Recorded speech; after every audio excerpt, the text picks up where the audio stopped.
Testing, 1, 2. Can anybody hear this? Testing, 1, 2.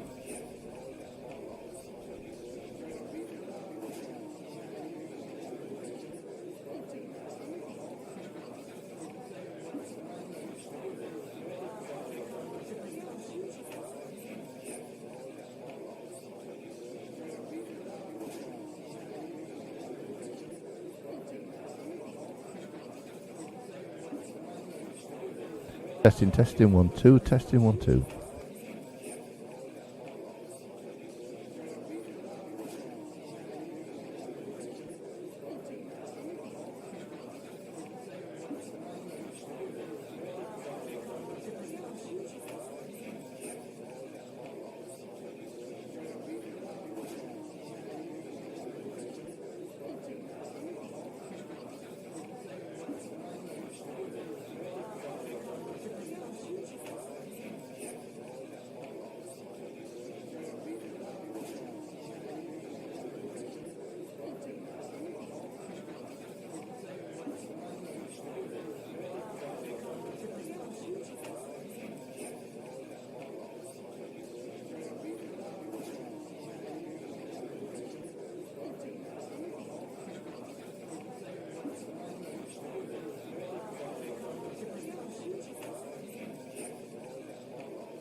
Testing.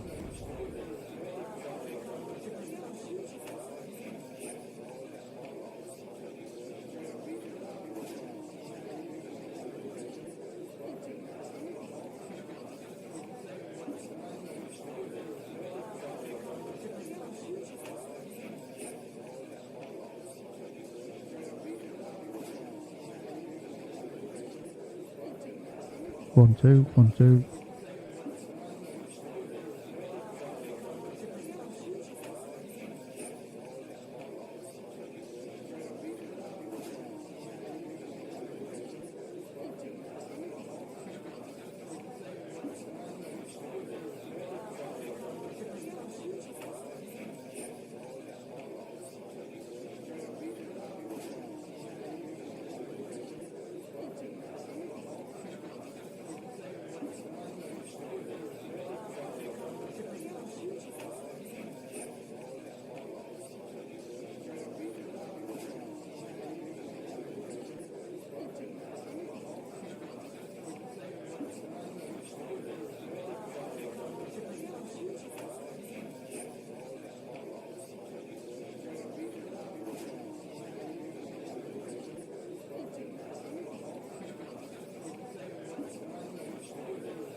Well, let's see if this is working now.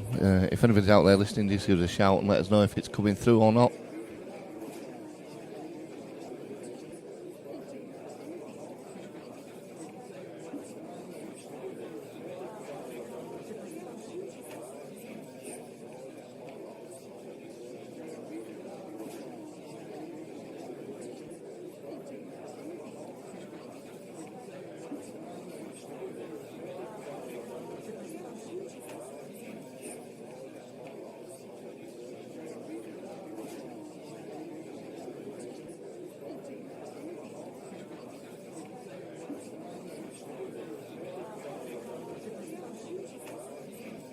Just a quick test, if anybody's listening, just give us a shout out, let us know if it's working, especially you, Paul.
So, good evening, ladies and gentlemen.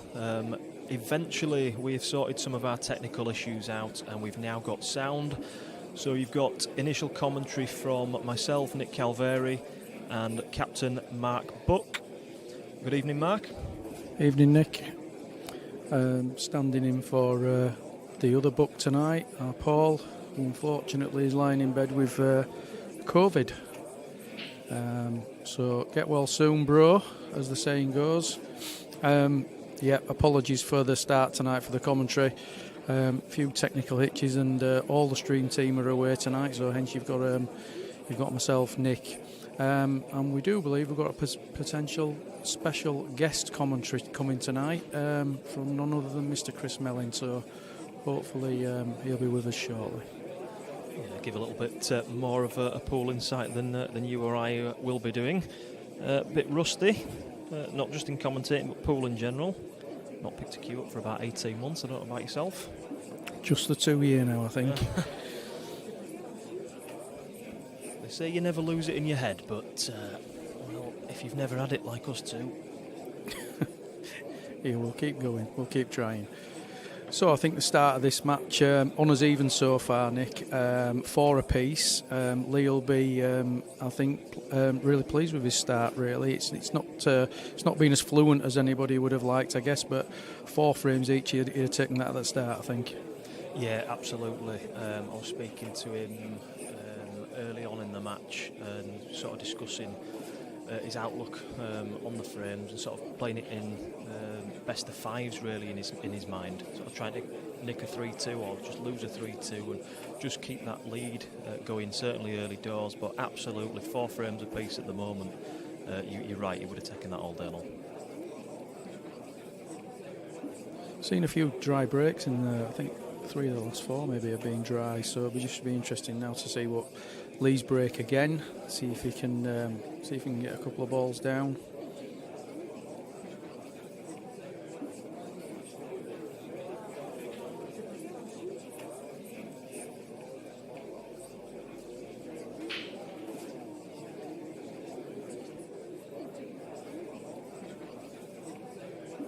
And another one. Yeah. Seems, I think as I said, it was 3 of the last 4. So the receiving back comes in, and there is opportunities on both yellows and reds here, I think. But certainly Rob's going for yellows by the look of it. Yeah, they've split nicely enough. I don't know if it's just a bit of bad luck or whether they need to change something in the breaks to give himself more of a chance to pot something. But Rob's certainly been the more consistent of the two in terms of his sort of shot selections and how he's going about potting. Lee looks a bit more patchy, sort of chasing a little bit. But at 4 apiece, like you say, certainly been the happier of the two. Do you know much about Rob? Nothing, if I'm honest with you. So I did. I know he was in the Murphy's tournament. That I think Lee was also in that, and I think I saw. I don't think he had the best of weekends, but no, don't know much of him. It looks a very even contest. I think the last time we saw Lee on the stream, it looked like an even contest, and we said that the -5's massive in these kind of competitions, and it looks again the same. This could, if Rob pinches this frame, he's 4 down first to 15. And what does that look like in his head? He really, I think if he goes 5 and 5-0 down first to 15, I think that's massive. So big frame for Rob, and big frame for Lee mentally.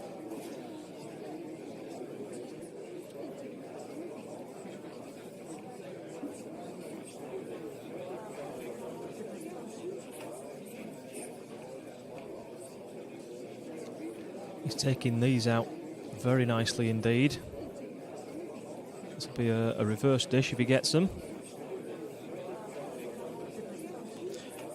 And of course, Nick, to the psychological 0.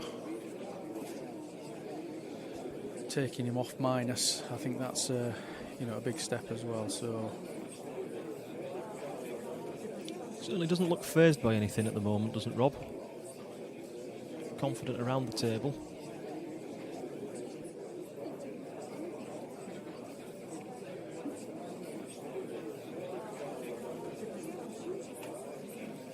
And of course, he played off -5 for the entire tournament, hasn't he? So it's he's in familiar territory. Yeah, good effort. -5, not easy. Whatever the calibre opponent in front of you. So yeah, he's done well to get to this stage. And he's he must be feeling confident. He's just left this long, so played safe. Oh, hello. Yeah. I've noticed on a couple of shots that he's taken long shots, he likes to punch them in. Maybe that was a little bit of overconfidence, Nick. I don't, he's left it long. He didn't have to leave it long. He could have punched that ball in and took it off a couple of angles and tried to get it nearer, I guess. But he must be feeling confident to leave that pace. Just seeing a comment from Paul Buck saying the mics need turning up a little bit. I've put it a bit closer to my mouth, Paul. I don't know if that's any better. They are both turned up as far as they will go volume-wise. If you just give us a little bit of feedback on that, please.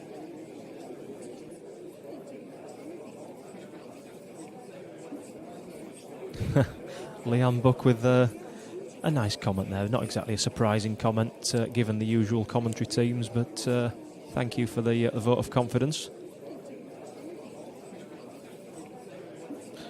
I've been not talking about body language tonight. Got some real feedback from Leanne last time about that. Depends whose body you were talking about, I suppose, Mark. Well, it was the pool players, so.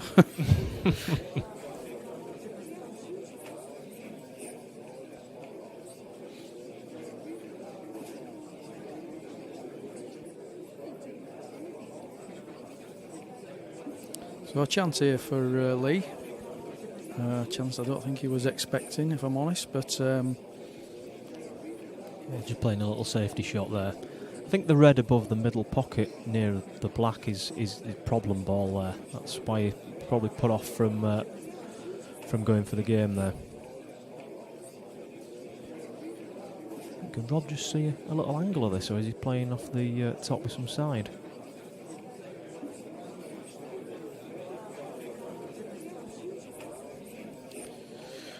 yeah, he's opened it up a little bit and just left the black.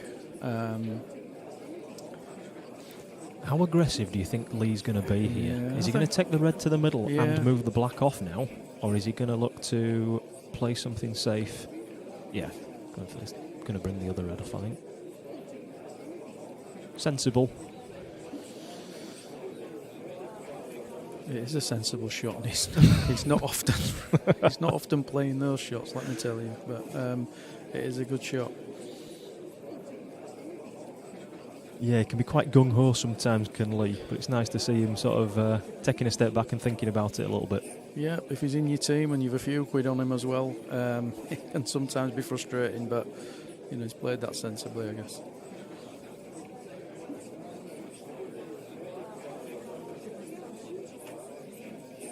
Not really a lot Rob could have done there. Just trying to contain that black as close to that side rail as he can, make things difficult for Lee. I think we're going to see Lee going for these now, aren't we? I don't think he's turning it down twice. I'm not sure if he's going to try and get into the black or just leave that last with the ball off the next to the middle bag. And we'll soon see, I guess. But he's got two options to develop the black there, hasn't he? Yeah, Two good reds close by. So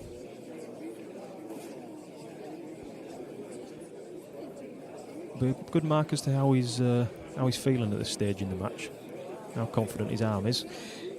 Yeah, I think it's. I think the scoreboard makes him feel slightly more confident, Nick. But he's not played great. I think the 4 apiece is a little bit flattering at the moment. But respectfully, he's. He looks like he's going to have a go for these. I think, and I think, like you said, is he going to bring the black out, or is he going to trundle that last red in and just play black down the rail?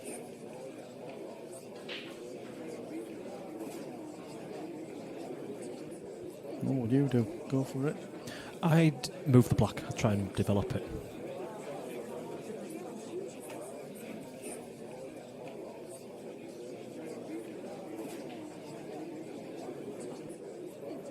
He's just removed one of his options now. The shot before that was a bit slack, if I'm honest. He left himself about 8-10 inches away from where he would have wanted to be.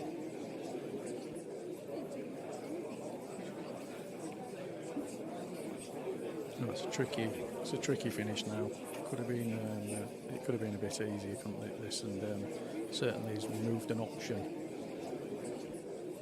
So we'll see if he fancies getting into it, or if he's going to just leave it down the rail again. But either way,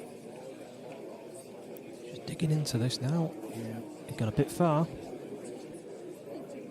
I'd like to leave a bit more of an angle to try and develop the black there and leave the red into the opposite middle pocket. I think that's a bit straight, isn't it? Maybe he's got a little bit. yeah, it's a bit deceiving sometimes on these on the screens, but looks like he's got a slight angle to just get into it.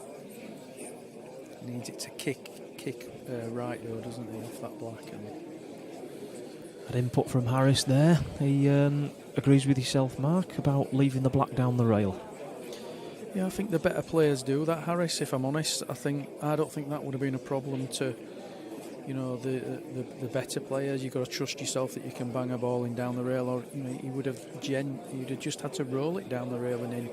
So I think that's the way I would have played. But two people sat here, one would have gone into it, one would have rolled it down the rail. So I guess that's pool in the end. I think you nailed it when you said better players would have. That's why I've said I would have developed it. Yeah, certainly don't put myself in that bracket. But at least Harris has supported the notion of let's roll it in down the rail. Well, Beautiful. That is a great double, because it was just a slightly offset, I think. So well done to Lee. Very confidently taken that black. In the end, we didn't even have to find out if he could take it down the rail or not. Good evening, Jeremy. Sir Rob Calderwood on a Friday night at the 147. Yep, certainly bringing some entertainment to the 147, and a small gathering have come with him. There's 3 or 4 supporters sat at the other side of the table. Both these players have been very respectful in the build-up to this game, and certainly see nothing other than respect tonight as well, which is always great to see. And of course, at the end of the evening, Nick, they'll take home the title of Where's Your Home Comp Champion.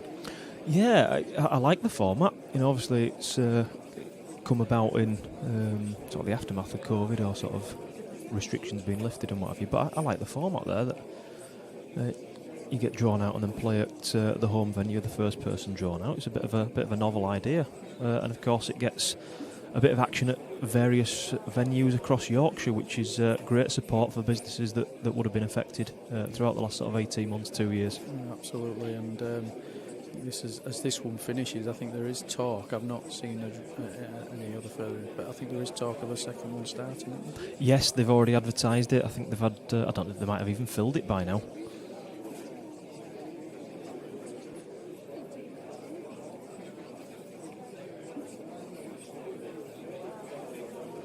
You're welcome, Spanner.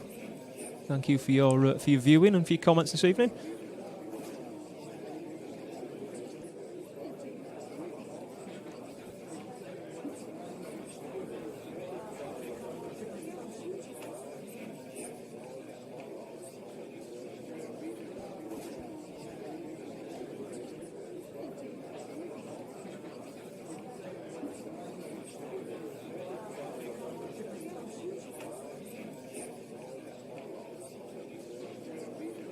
Oh, that's unlucky a little bit. Did he purposely try to take it off the black there? I think he did. It probably needed a bit more pace anyway, just to nudge it out. But I think that's what he was playing for, Nick. Yeah, but he's actually left him on the yellow. Whether that'll nip into it's again a tight angle, but whether he'll nip it down the rail or try and develop it. I actually think the black goes in the middle. Like you say, it's difficult to see sometimes from the computer screen, right? Yeah, he's looking at it there. Yeah. He can leave the top yellow till last and get himself as close to the black as possible. I think he's got a good shout for it there. I think Rob's he's just making one or two errors into his play. He seems to be playing well, cueing well, but just one or two errors that seem to be defining frames really. Mm-hmm.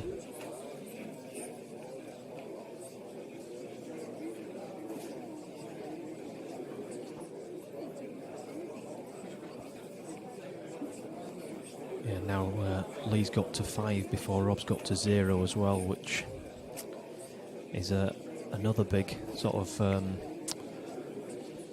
fence post to get to, really. Psychologically, Lee's going to be growing in confidence. I think the better players, Nick, when you speak to them, they always want to play off minus rather than give start. Absolutely. And this, if Rob wins this frame, and he still could win this frame, but if he wins this frame and it's 5-0, it's not like -5 anymore, is it? No, it's 5 to 15 rather than 0 to 15. Yeah. I think Mr. Hill once was very cheeky. He said he'd give me 80 frame start first to 100. Sorry, he would be off -80 first to 100 or something, and so I didn't fancy playing all day, although I think he could probably win 180 frames in a day. Probably, yes. Yeah, would you have taken you starting plus 80 to 100? No, I don't think I would. No? No.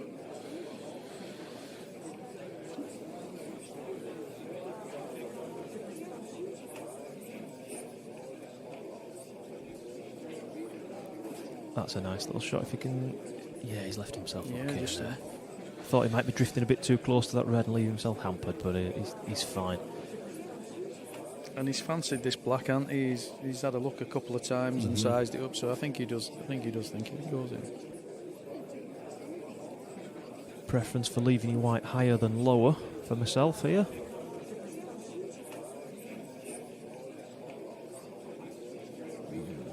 Yeah, I think he's all right. Play off with a little bit of right hand side there. Just get yourself as close to this black as possible.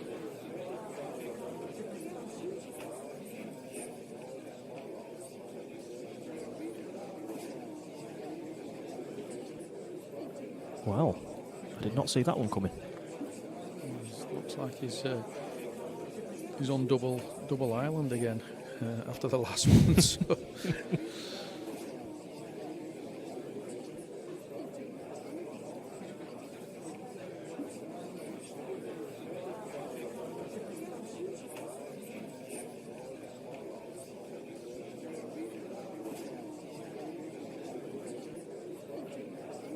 I tell you what, he's loving these doubles, isn't he? Well, that's a terrific double. Not an easy double, that one, but Lee takes that frame again. At a pace like that, you're giving it the opportunity to bounce back out if you're a little bit off, aren't you? Confidence is there. Yeah, so just while we have a break, just to say well done today to Bob Johnson down in Great Yarmouth, who I believe got to at least the last 32 is it in National Amateur down there? Or not? Yeah, it was an excellent run of games for Bob. Did really well. Yeah, and good luck to his team tomorrow, which I think is Bramley. Wish we were there tomorrow morning. Yeah, it brings back good memories of years gone by, doesn't it, down at Yarmouth. Yeah. We used to love that as a Leeds Interleague team. And we had some great fun and good banter with the other Leeds teams that were down there as well, including the Bramley lot, didn't we? We did. And a lot have been reminiscing over this, leading up to today. People talking about arriving, etc., etc. So, yeah, but good luck and well done, Bob, today. Well, we've a ball potted off the break. A couple of balls potted off the break. That's a nice little change. And Rob will be desperate to get to this off this minus mark, won't he? Six now. Feels a long way back from there. 7 behind. But if he can get onto that 0, anything can happen. You've just got to put a nice little run together, aren't you? And I think, as you said about Lee talking about sets, he's got to start think of that now as well, Rob, hasn't he? Very much so. I mean, you're looking now, Rob's got to win 16-8 or better.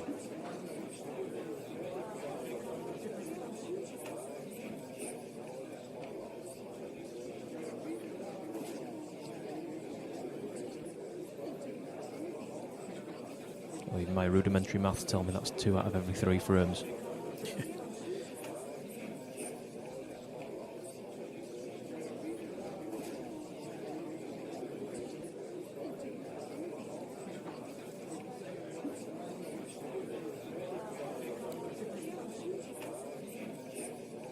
Another frame where we're going to see Rob with the first opportunity.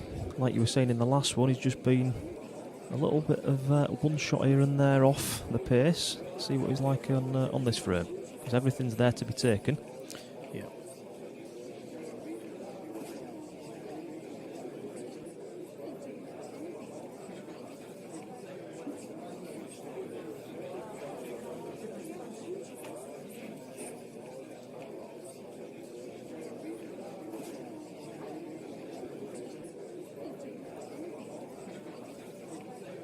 Wily Coyote there saying, yeah, they could have played off levels. Lee looks up for this. Absolutely he does. He's excelled a little bit, if I'm going to sound unkind there, but I think he's excelled a little bit in this competition. Done better than probably expected he would do, and probably I thought he would do. But each of the last few games that I've seen him play looked really confident, really up for it. And he's invested some time on the practice table as well beforehand. And yeah, I think this would have been a different spectacle off levels. I think Rob would have been the favourite had that been the case. But you know, there's still a lot of pool to be played in this match, and we're seeing him take out a decent finish here. One that you'd expect him to get, but one that he'd certainly be glad to get. And my goodness. Never in doubt. Never in doubt. Gets to that magical score of 0 as well.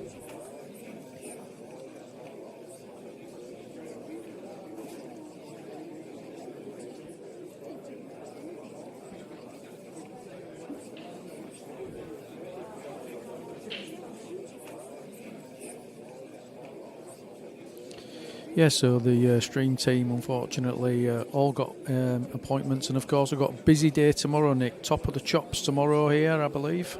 Yes, a competition that should have been played about 12, 18 months ago and was postponed a number of times because of COVID. Really good concept. Everyone's judged against the standard of Mark Lamb. And if you judge to be on par or not as good as Mark, then you can get an entry into the competition. So it gives the say lesser players, if that's not too disrespectful, a chance of making some money and getting to a decent stage in a competition rather than just donating if they might play with better players. Yeah, it's a great idea. Is this the second one they've done yet?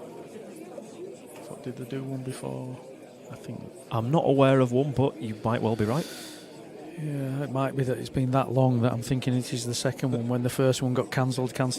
So, but it is a great idea that that you've got everybody at a level, should we say, has got an opportunity to progress and win, and it is a great idea.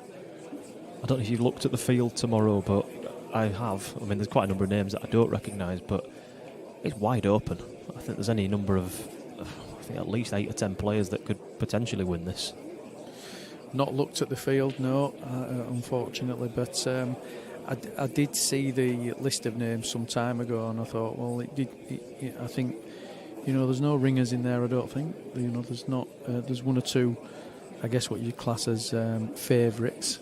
But there will be in any event. So, but nobody outstanding to actually win the tournament. I think there's lots of people in there that have got a chance tomorrow, which is great. Absolutely, and there's going to be even more of a bit of a handicap with who's been playing during COVID and who hasn't. There'll be quite a lot of rusty players, but I know that quite a few people have been keeping active as well on the table. And Lee's been one of them, and he's playing tomorrow.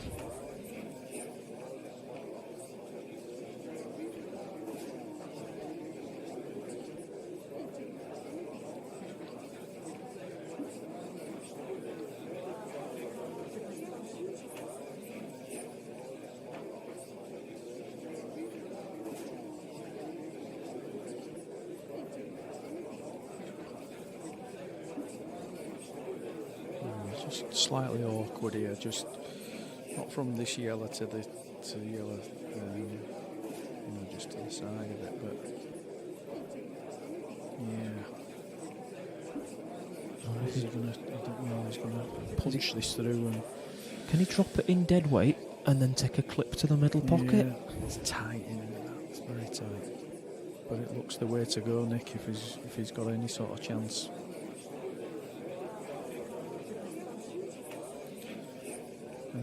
And he is thin, isn't he? So he might just clip the red and come round the back of the black if he plays it at any sort of pace, or just onto the red and down for the black into the opposite middle.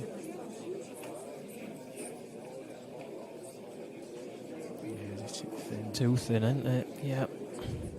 I still thought that was going to drop, you know.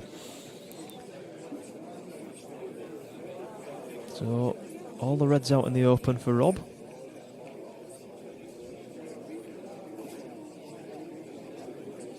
This is Sunday afternoon at the pub, isn't it? This, I know it's a different game now, and we haven't talked about. There's a few quid on the line tonight as well for both players. So, but these are usually, if he was playing Sunday afternoon, I think he's rolling all these in.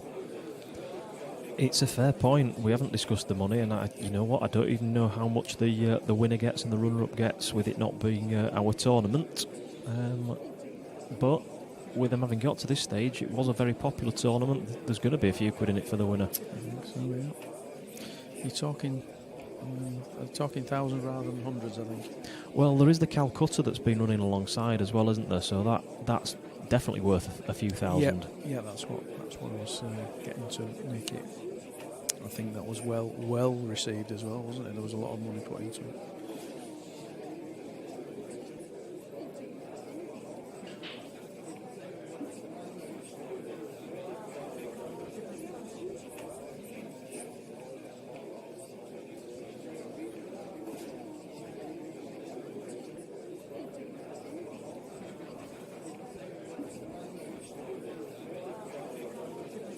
Taking his time here, Rob. I think he thinks this is a frame he should win. So quite rightly, just taking his time over these last few balls. It's okay, it's black ball, isn't it? He's okay if that had gone in. Oh. Old world rules kicking in there, Nick.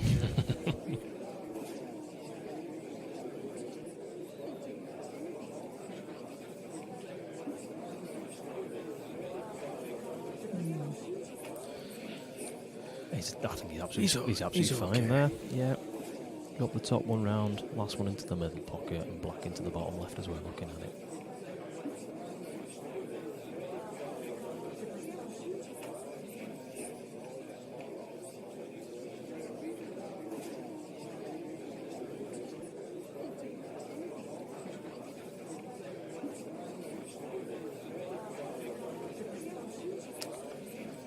Yep, the car Paul just replying there on the chat saying it is the first time for Top of the Chops, but they have had the events for mid players, if you like. So, right. So there's been things before, but this is the first time for Top of the Chops. I don't know who came up with that name. Probably Daz, I would have thought. Oh dear. Nay. Oh no. Well, I think the only word I can say there, Nick, is careless. I'd have to agree. I was just drop it through, roll it through rather than studying it. But anyway, Lee will be. He's just having a quick exchange of conversation with Rob. I don't know what the content of that was, but he'll be thanking his lucky stars there. That's a huge frame for Rob to concede. Yeah, he'll be absolutely gutted.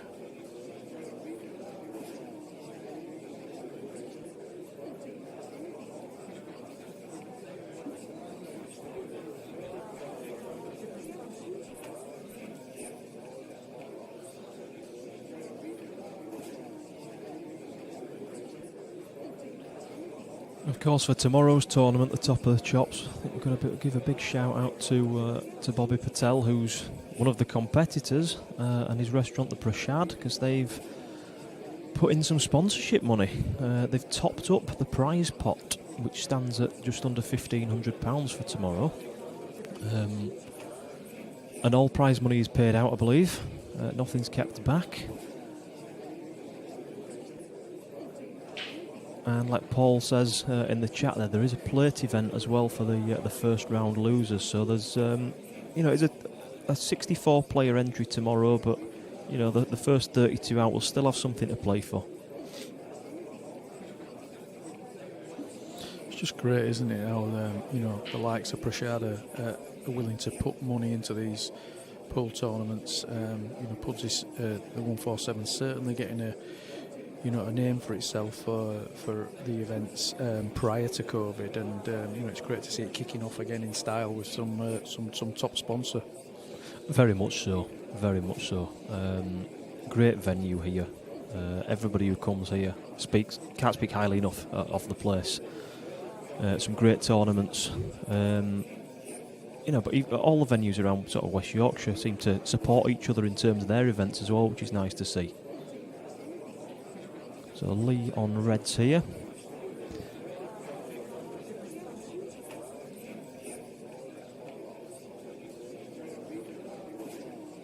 Quite a bit of work to do if he's going to try and take these out.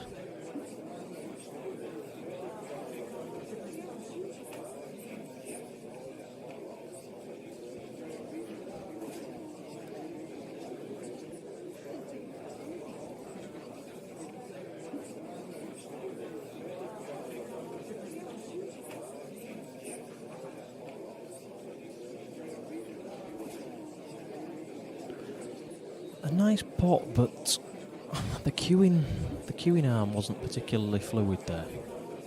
And we've seen him pay the price with his positioning on this.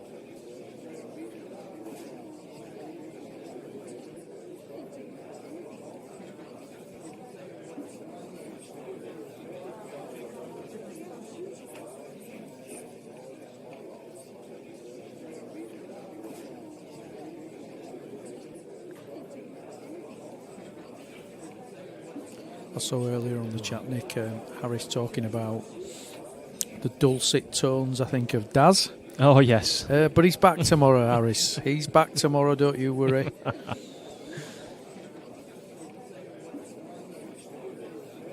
I've missed Daz's commentary, Always good value. Brings a giggle or two, doesn't it? He certainly does. Yeah. Might be not about pool, but he certainly brings a giggle or two.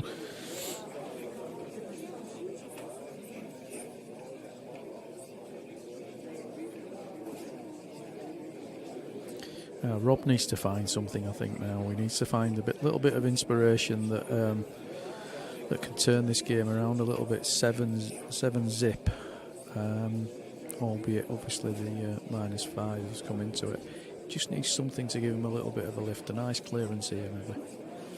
Yeah, he could do with stringing 2 or 3 frames in a row together, couldn't he? Good evening, Mark Hurst. Hope you're keeping well.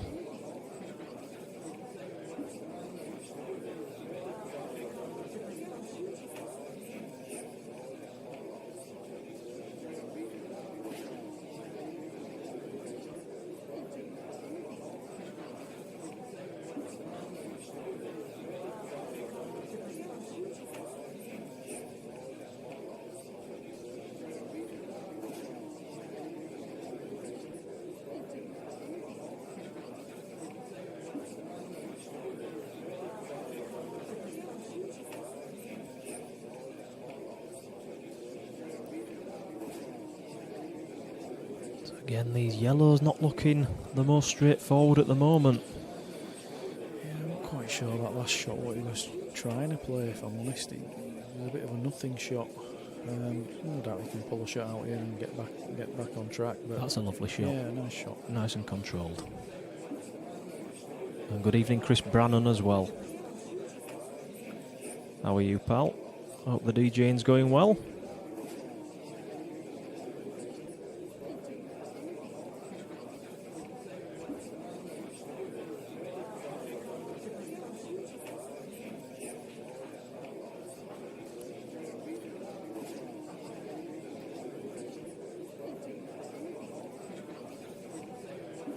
Nice recovery there from Rob. Yep, no mistake that time. Yeah. No panic, is there, from him?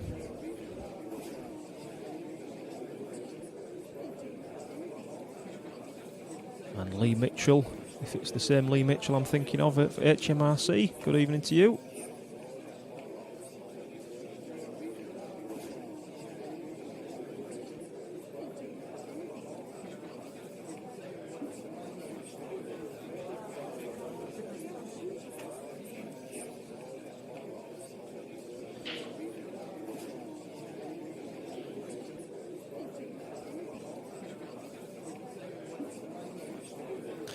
Wow, that's a nice split, but again a dry break, this time from Rob. Stowe just wandering around the table, a couple of head shakes there.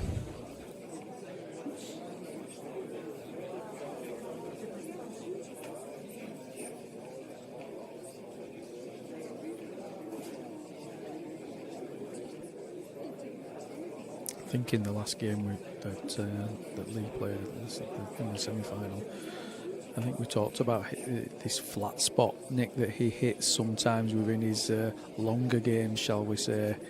So it's crucial for him that he just keeps, nicking a frame here and there, and keeps playing well, because sometimes he does go through those little periods, and you don't want Rob to get 3 or 4 games on the bounce, and he'll progressively then get more confident, won't he, through that, and it's just important that Lee doesn't have one of those spots. You're absolutely right, Mark.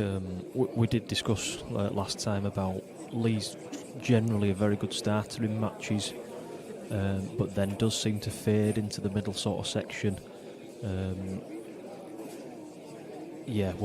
Time will tell as to whether that happens in this game or not.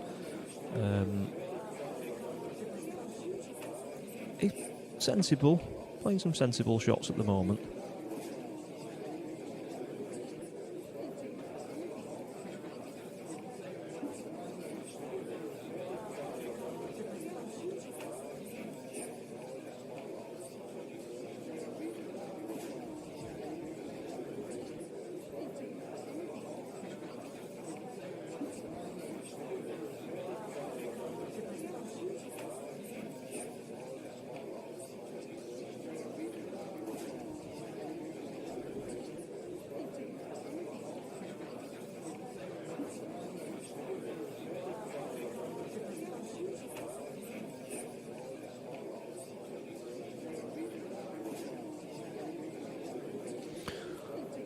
Rob has seen something here.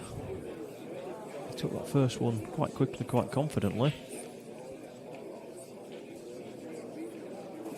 Well, yellow to the top maybe. Knock out that red. Yeah, a lot of clear one bag, and then I guess the yellow down the rail off the other red might get the other, bounce the other yellow out. But I didn't see him look at that red over the top there to see if it was close to the cushion or not. He just seemed to get down and play it.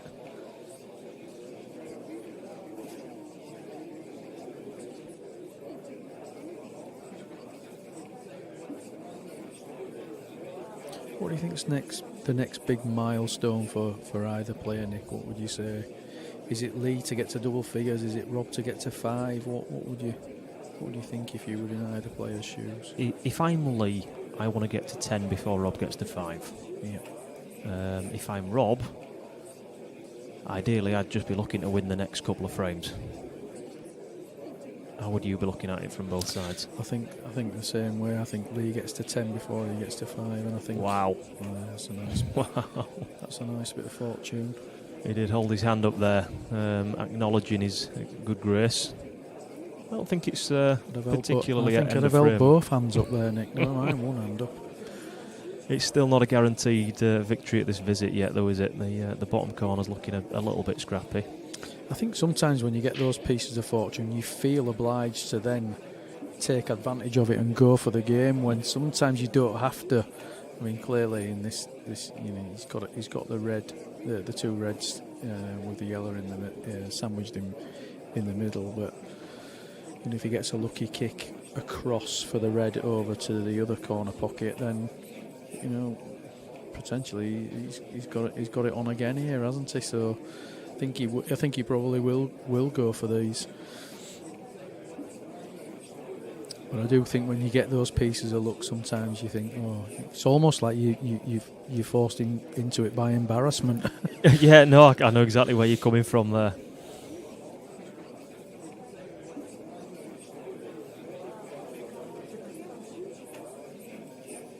So it's this is the big shot for this frame for Lee.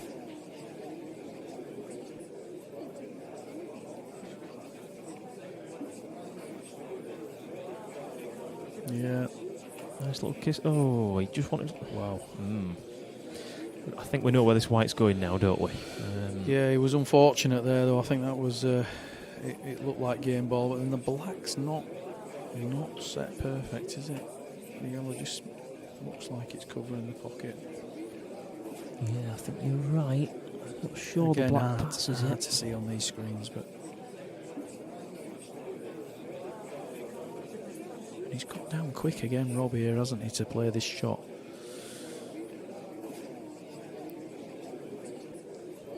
Does Lee have the angle to take that into the middle pocket and nudge the yellow out off the bottom rail, maybe?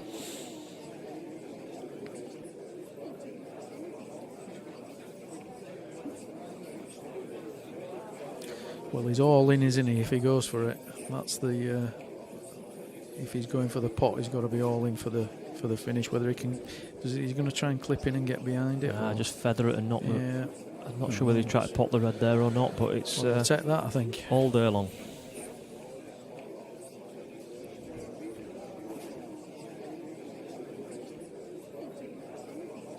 Yeah, I think Rob's looking at what I suggested earlier. I don't know whether that black actually passes, so... there's a little bit of insurance there, isn't there, for him?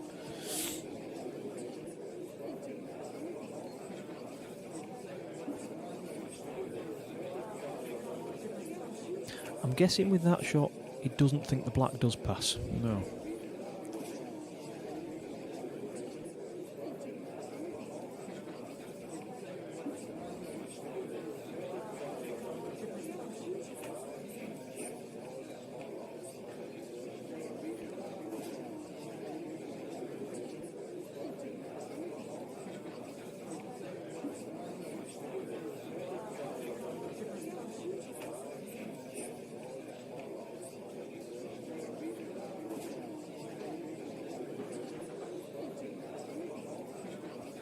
Well, again, I think 7-1 is why he's playing this.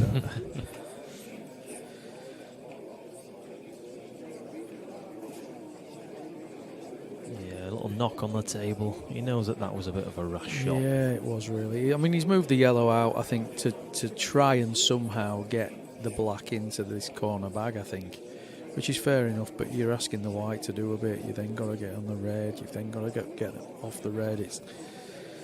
He's probably played that. He's played the shot through the scoreboard rather than anything else there, I think. Mm-hmm.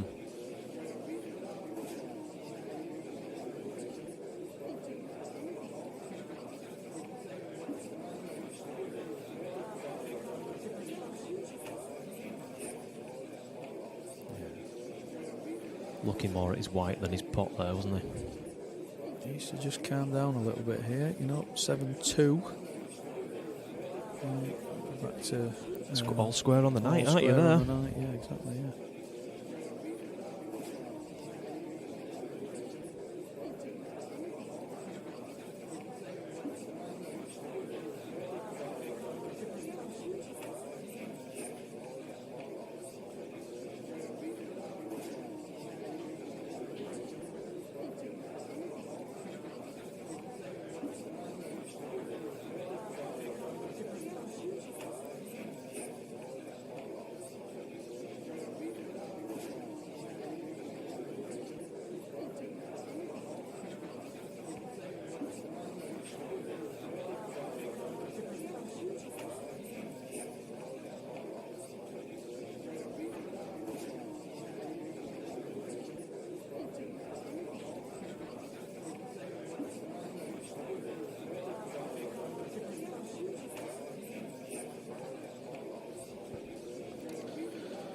Well, looks like 7-2, Nick. It does. Barring any great dramas on this black.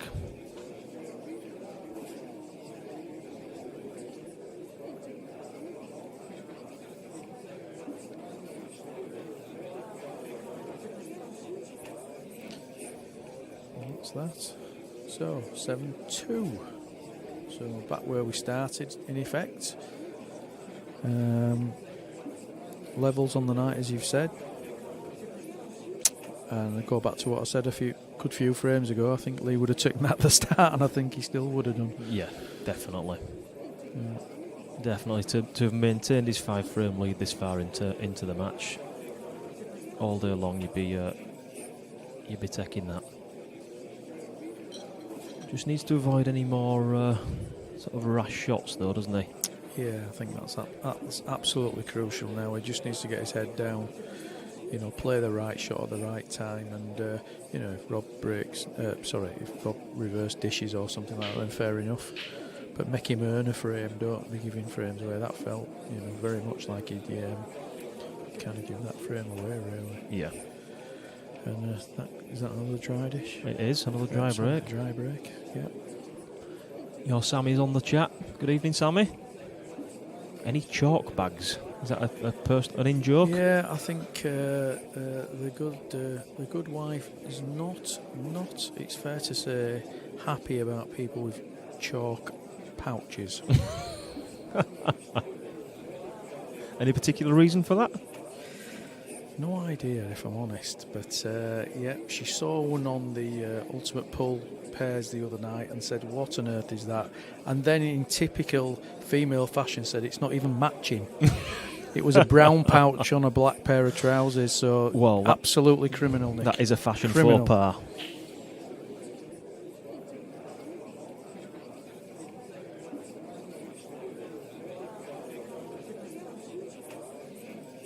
Lee just had a little look to the commentary booth there and shook his head.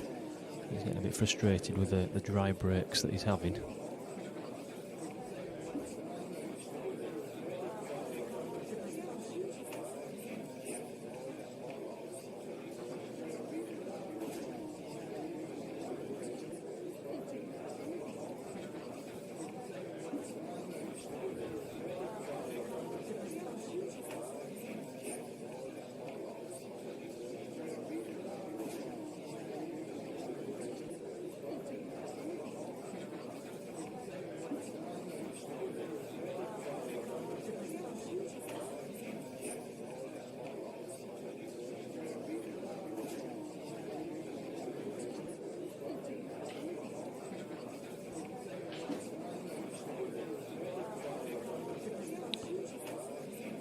That's a little bit unfortunate where his white's landed, because it's a nice development shot on that bad red in the middle. And it's noticeable when Rob does slow down a little bit and start to look at things that he does start playing better.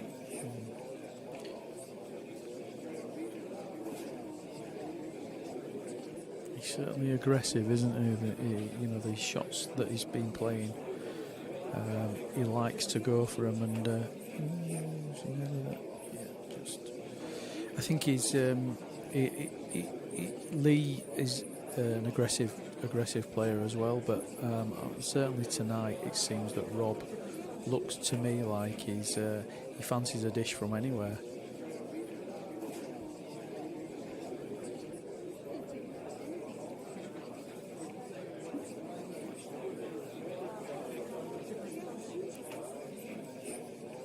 Well, I don't think he'd be too disheartened with where that red's landed there.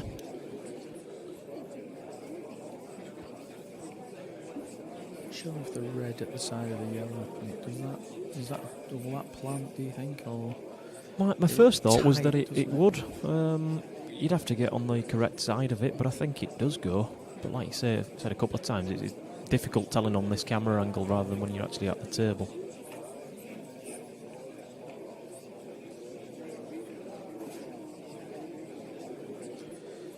I'm not sure if that tells us it doesn't, but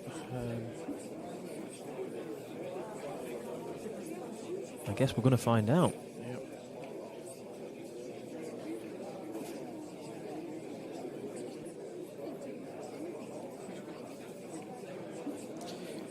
and he has played. He's played positively all night, as Rob. To be fair, even with the score at 7-2, he seems to have gone for his shot. So I'd be surprised here. Not if I've got a feeling that red doesn't quite go, but so the shot will be either to bring it out, or if it does go, I think he will have a go.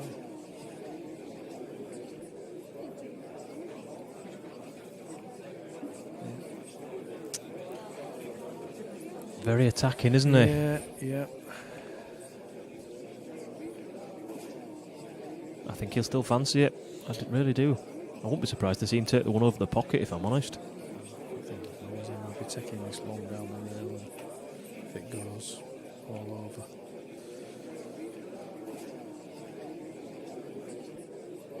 Yeah, he is taking the shot that you fancy there. Keeping that insurance ball over the pocket, just in case. Oh, he's very wide with that. Yeah, he's missed that rail in. And actually not left it in a great place.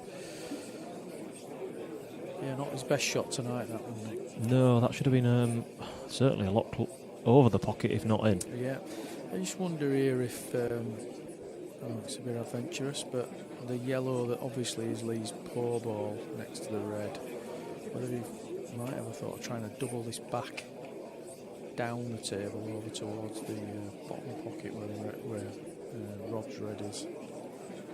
If he can get it somewhere in here and make it a bit messy.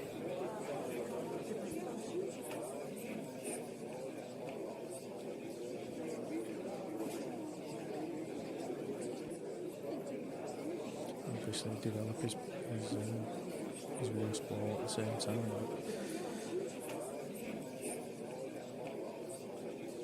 He had a good look round the table there, considering a few different balls, but I don't think he even saw the one that you suggested there, Mark.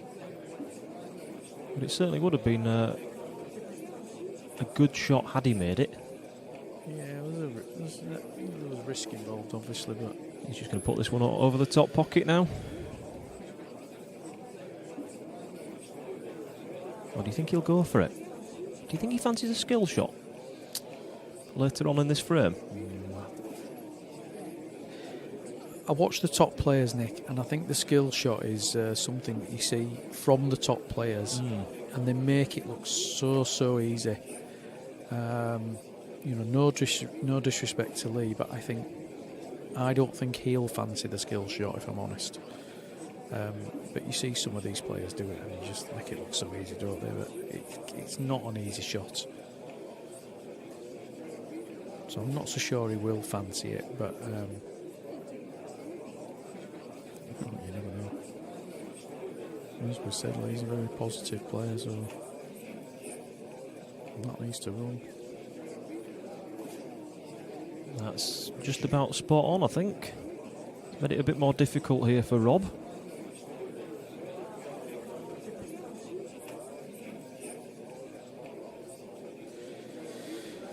Yeah, it's not left him an easy ball, has it? If he wants, he can take the ball over the pocket, and I'm sure Lee will be delighted if he does.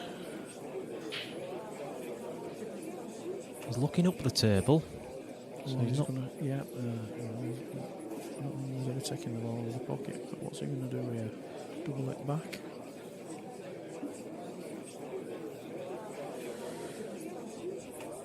Yeah, bit of a hit and hope, I think.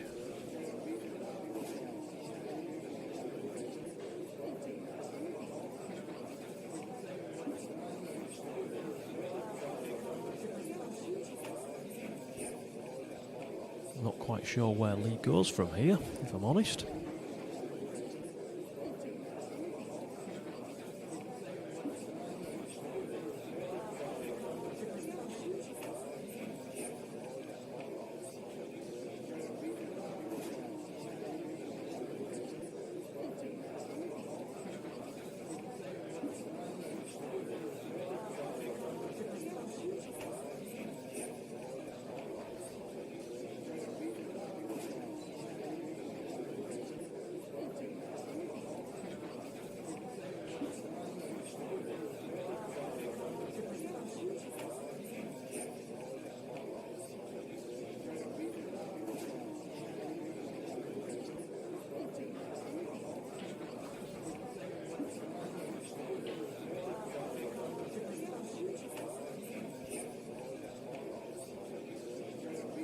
Sign of attacking intent, I think, there.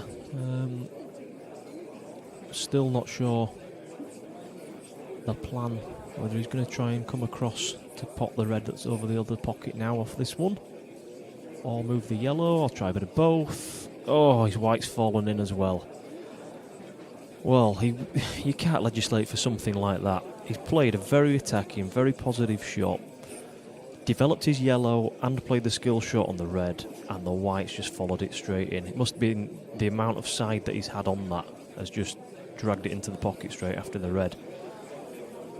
Very unlucky, but gives Rob a great chance to bring this back to a 4-frame deficit.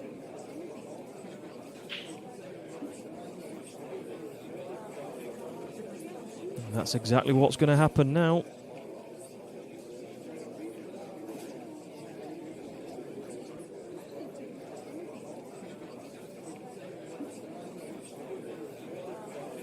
Right, I'm getting some noise, Nick, that the as mics need turning up again. I think we're no experts here at the 147, myself and Nick, so we're trying our best with the equipment. So just twiddling buttons here. Tell me if that's any better.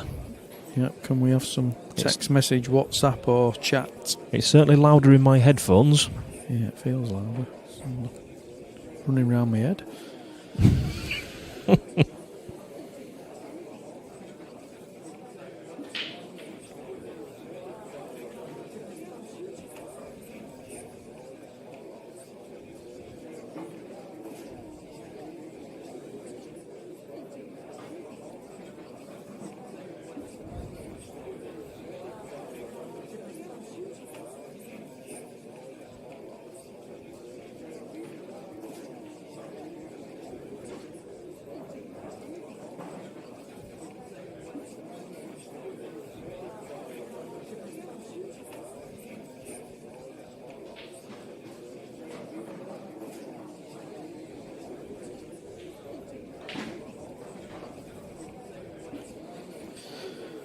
Well, I think you can see from Rob's style now. He fancies this, I think. Yeah, he's sped up a little bit, hasn't he, now? Yeah. Seems to be flowing a little bit better. Won the last couple of frames in a row, which when we were discussing the approach that both players had to take, and we both said, you know, Rob would just want to win the next couple of frames. He's done exactly that. Lee just needs to stop the rot a little bit.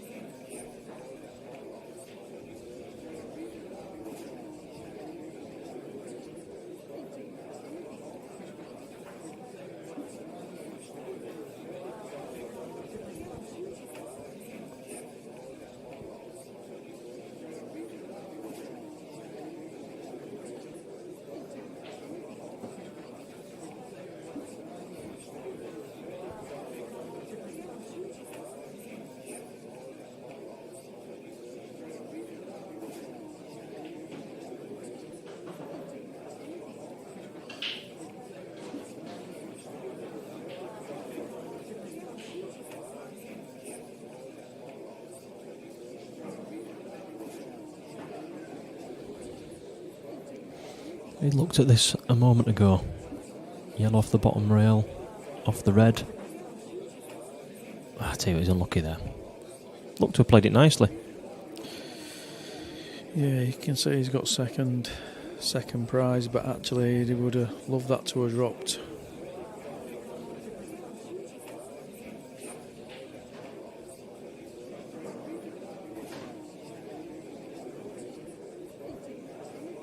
Very much clear favourite is Rob in this frame now.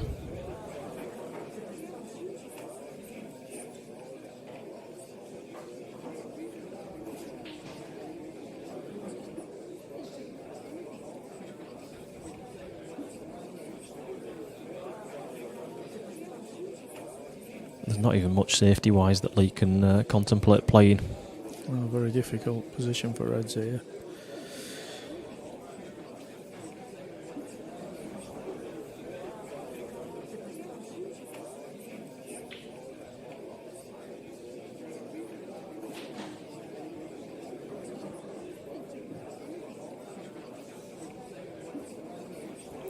he fancies just chopping this down the rail neck, trying to cover the bottom bag, yeah, maybe.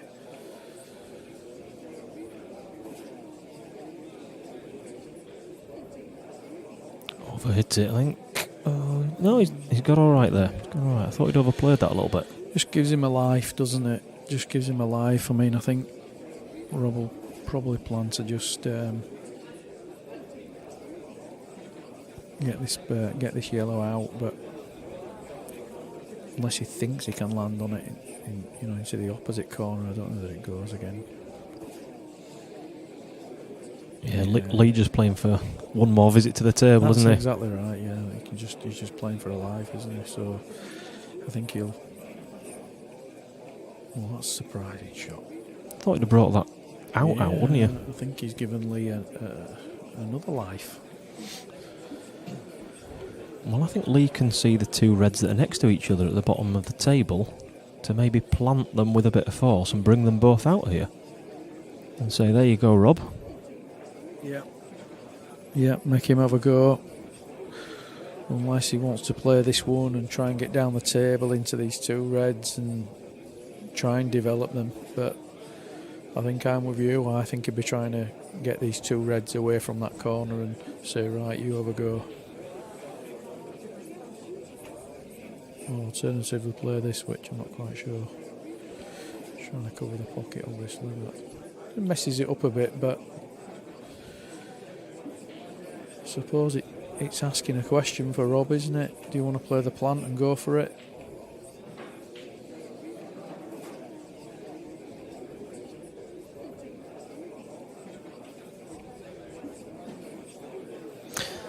There's a little bit of room there, isn't there? Yeah, there is. But can he get onto his difficult yellow off this ball into the middle? He's got a good angle here to certainly try that. Yeah.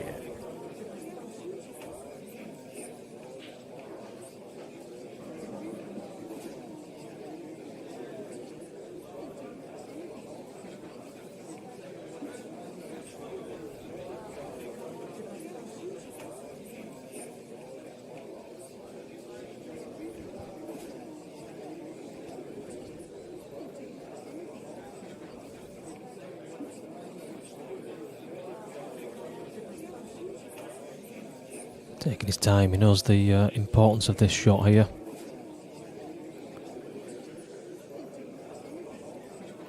Just playing for the middle pocket, isn't he? He's played that very well. Is he low though? Can he get across? He's going to have to. I think he's absolutely spot on. I think he just leaves a long yellow for his last one. Drop the yellow into the middle, drop the yellow into the bottom corner, and then black into the middle that this yellow's going into now.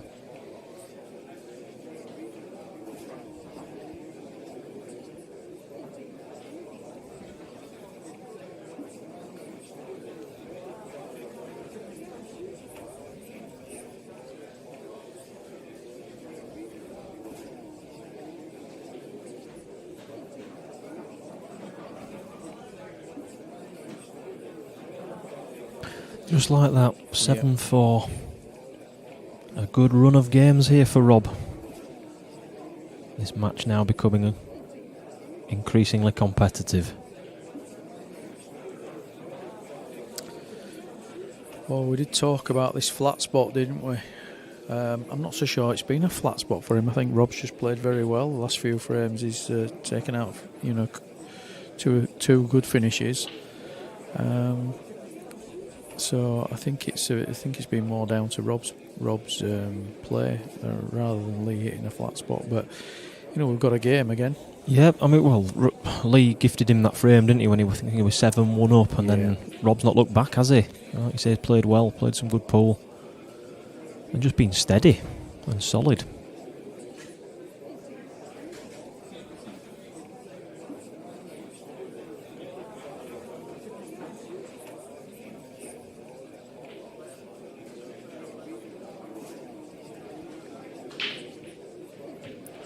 Craig Starkey just asking, what's the prediction for the finish time? Well, we could have had a spreadsheet on that, I think, tonight. I think this will probably go both of these players into double figures. I'm not confident of finishing before midnight. What do you think, Mark? I think it'll be after that, the way they're playing, if I'm honest. What are we on now? 10 o'clock. 5, 9, 16 frames played. And potentially another at least 16. So yeah, I think you're right. I think it'll be after midnight if it goes a distance. And a dry break again there, but I think as Rob missed the first yellow there, let Lee off a little bit, I think. Craig confidently going pre-midnight, 11:45. That'll do, Craig. I'm with you. It would be nice. I'm back here. I'm first on in the morning at 9:30, and I've got a child who doesn't sleep, so sleep will be something of a premium tonight if I can get any. So the earlier these two can finish, the better.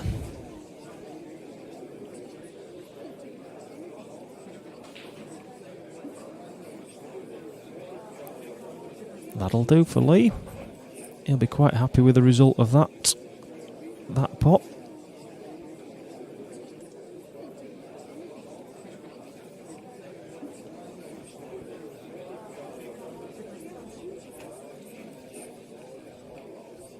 Order the takeaway in, yeah. Get one tonight and eat the leftovers in the morning when I come back, I think.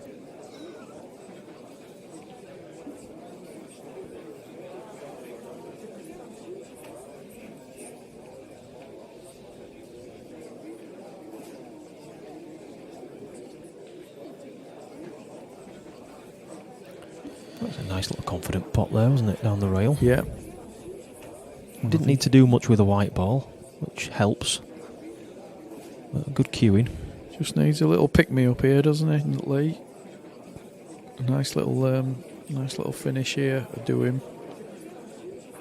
Yeah, it'd do his confidence the world of good, wouldn't it? He's in a very good position to make it happen.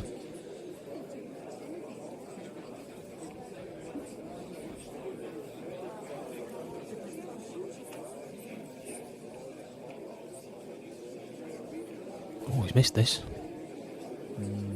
I just think this is just where the game started to go a little bit. I mean, he's not too much damage done, I guess, but that was a finish he should have taken out, really.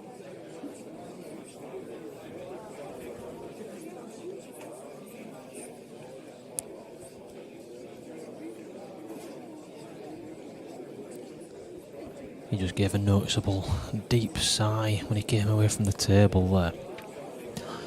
No matter what he's thinking and feeling, I've always found, don't show your opponent if you're not, if you don't feel good. Still show a bit of confidence. Don't let them see that you're rattled. Yeah, no better person to talk about that than Andy the Rocket Richardson. Used to say that all the time. Puff your chest out, make them think you were playing the shot almost. And he was a great exponent of it, really, back in the day. But yeah, completely agree that showing your opponent, whether it be slumped shoulders or anything other, Nick, it's something that you've got to stay away from, because it only adds to, Rob will be feeling confident at the moment. He's picked up 4 frames on the trot, is it, I think? Was it 7-0? Definitely, wasn't it? Was it 7-0? Yeah. Yeah. It was definitely 7-0, so...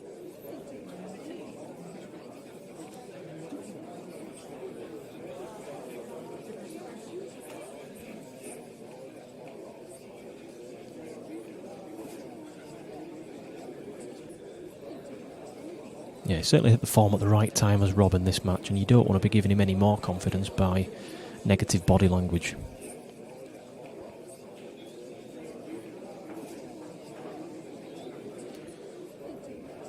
He's going to look to just take the bottom pocket here, do you think? I think so. And then I think you would expect Lee just to develop the 2 yellows, I think, but...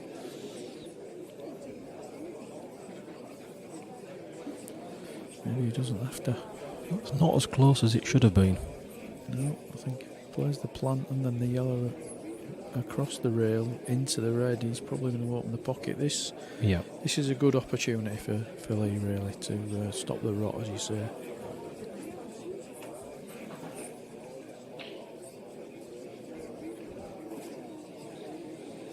He's got to play this right, though. I think he's just got to cue this with some confidence. Have a look at the red first, which he's come across to do.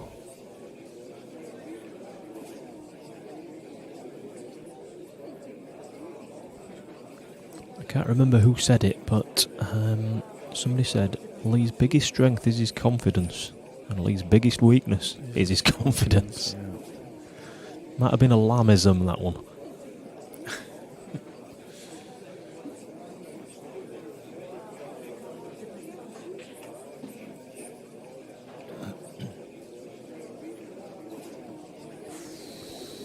Well,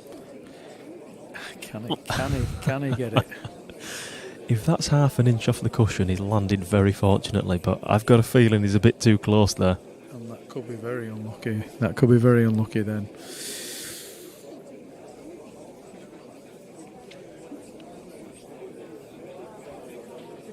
Well, either way, you've got to try and trundle it, hasn't he? And Might even take this to the top pocket, do you think? Saying that he's running away with the white. I think he's trundling it in. Yes. Just a bit much. The way just there seems to be the way this game's going a little bit at the moment. And Rob's just had a look at that red, and it does pass the yellow from the looks of things.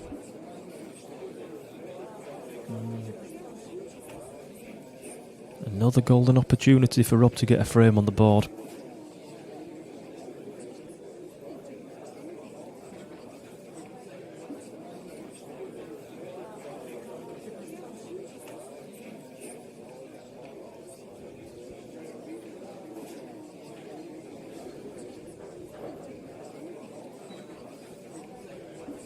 And it looks like he's going for that shot next.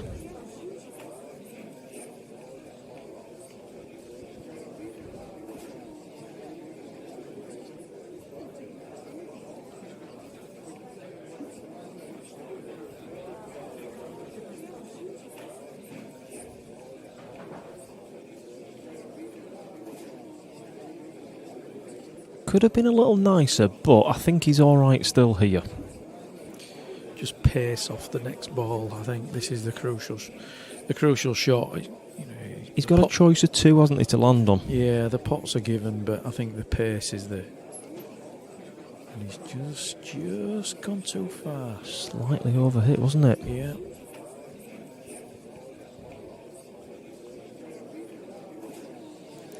Now then, which one? I think he's, for me, the bottom one. But then the cue ball control is the main thing. He doesn't want to stun it and come behind the black. And he doesn't want to come past the black because he's leaving himself too much of a cut. Yeah. And then if he... You go into the black. Let the black stop, just like that. Yeah. Played it well.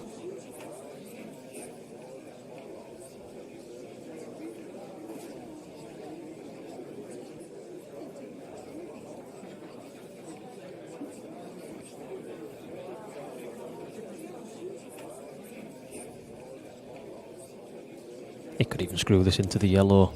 Let the yellow hold it. If it goes in, it goes in.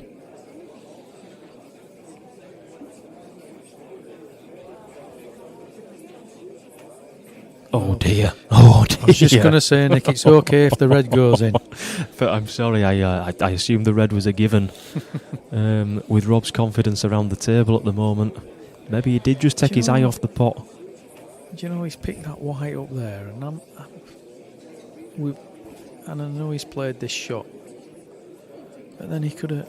I was thinking about clipping off the red and coming round the table. This is the thing with black ball rules. When you get a foul, yeah, you can often overthink it too much. Yeah. I think Lee here. I can certainly think of at least 2 frames where I think Rob should have won. Yes. I think this could have been very different, and Lee's got to start to pick his game up a little bit because been gifted a couple of frames. There was the in-off off the black in the bottom pocket. Certainly wasn't one, that springs to mind. That one, Rob should have won that frame. there? Without a doubt. And then you're looking at it's 6-all, not 8-4, aren't you? Yep.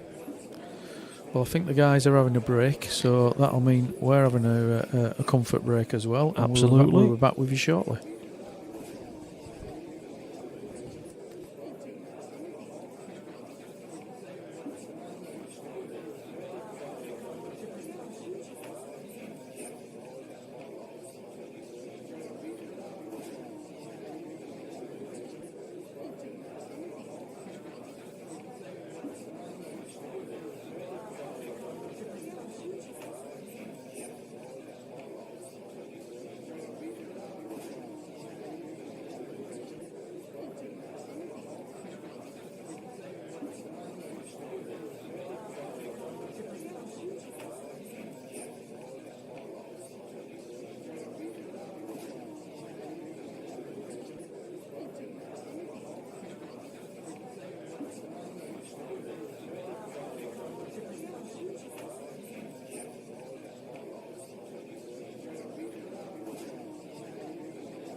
Right, we're back.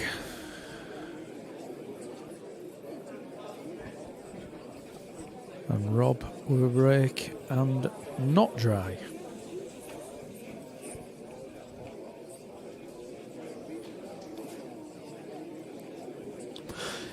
Yeah, sometimes when you have a break in a match, it can help one player more than another.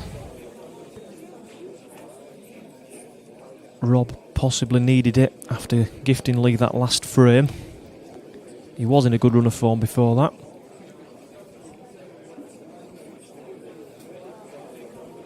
And he's coming back here on this frame with a bit of a signal of intent. I think he's very attacking again, which we've become accustomed to from him.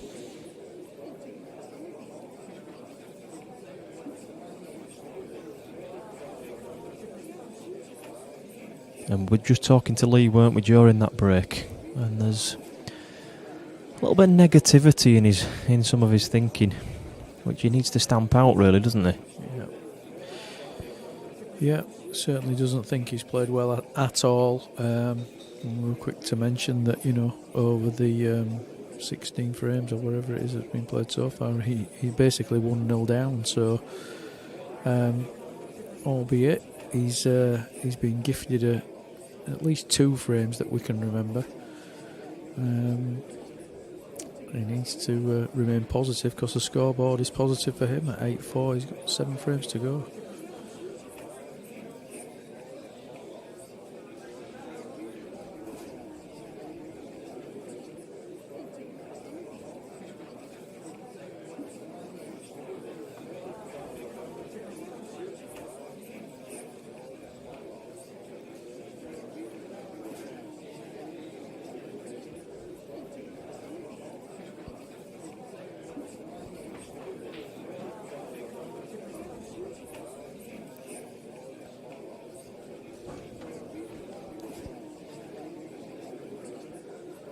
Like he did just say, he's waiting for the time when he just kicks into gear, and then he thinks he'll be, I won't say running away with the match, but he fancies himself a bit more. I'll tell you what, that's a lovely shot that he's taken there.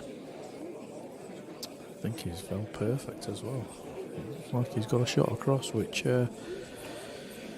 again, he's playing positively again, I think, here. Just the yellow on the rail that potentially might cause him an issue. This is the type of situation he needs to take advantage of when he's played such a good shot there. He needs to make it count.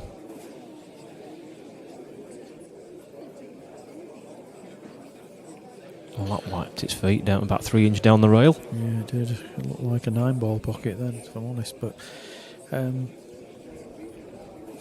do you think, Nick? Do you think he'll try and develop a little bit, or Lee being Lee, I think he'll go into these. A little bit, yeah. I think he's playing into them.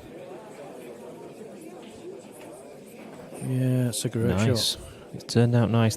A lot could have gone wrong there.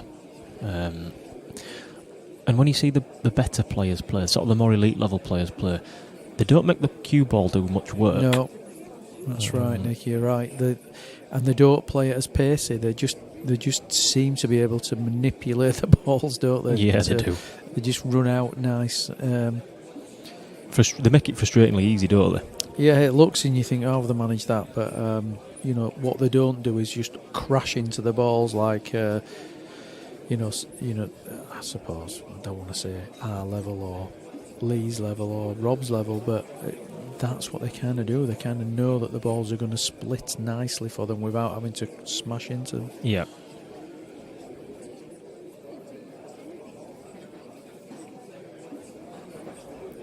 Well,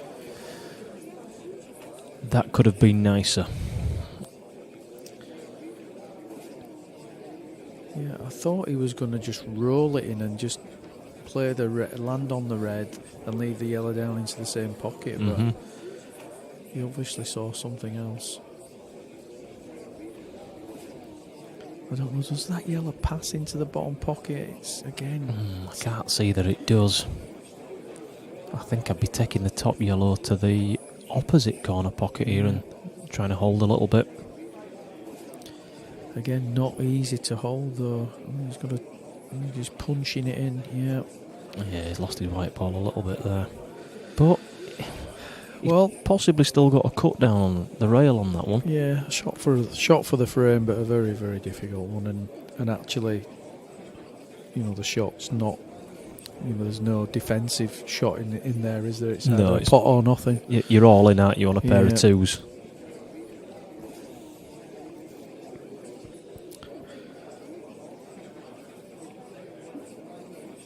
Dan Mack, good evening to you. Oh, It was a good effort. good effort, yeah. I think it's frame though. I'd say there's maybe about 10 in the club watching this game, and then quite a few. Well, actually, there were quite a few that came to practice for tomorrow's competition that have stopped playing and are now watching it. So we're probably into double figures in the club watching this one.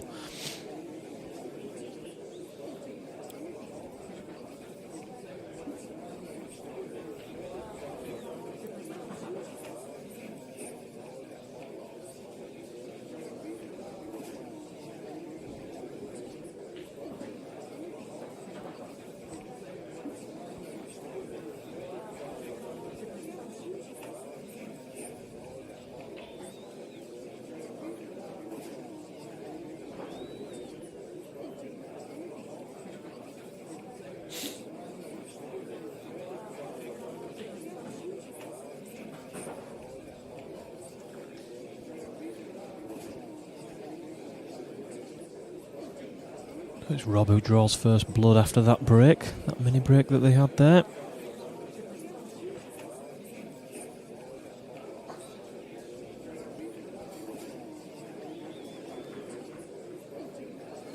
And he's won, 5 out of the last 6 frames, hasn't he?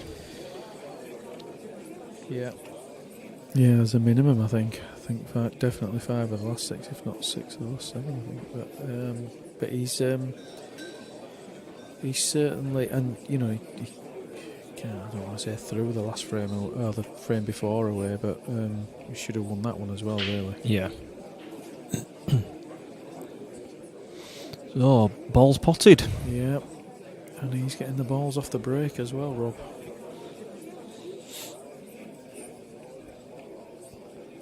Well, that was Lee that's just broke Sorry, those. right. Lee.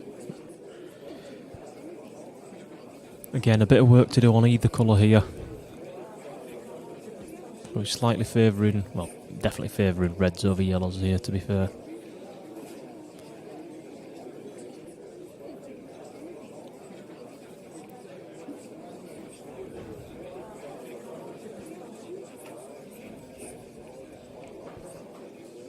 Just the black and those 2 reds below it are a little bit of an issue.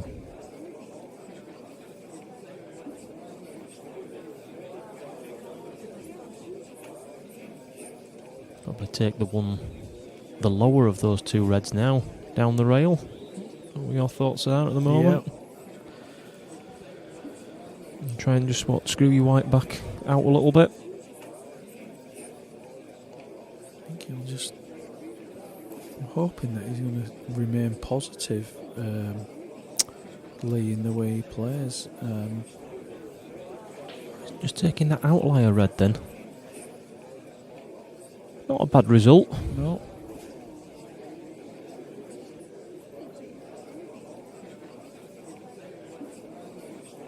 Just a little bit scrappy, these reds.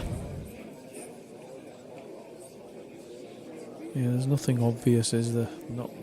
There's nothing obvious in the way to finish it. I'm sure there is for some of our superstars, but for me here, not in this. He could play the ball to the bottom bag and then go from there. He could play the ball into the plant. There's a number of ways he could go.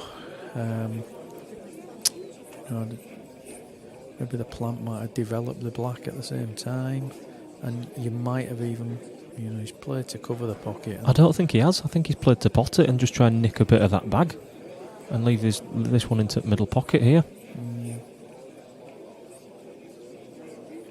He's going middle pocket, top pocket, red next to black, and then maybe either develop the black or just take a long one up the rail.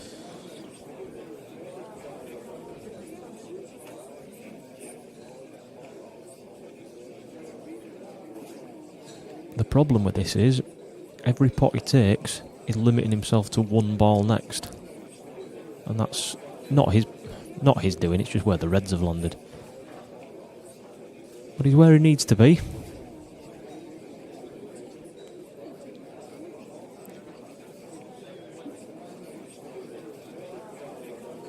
Well, if he's going that way, it's going to be a tricky black, I think.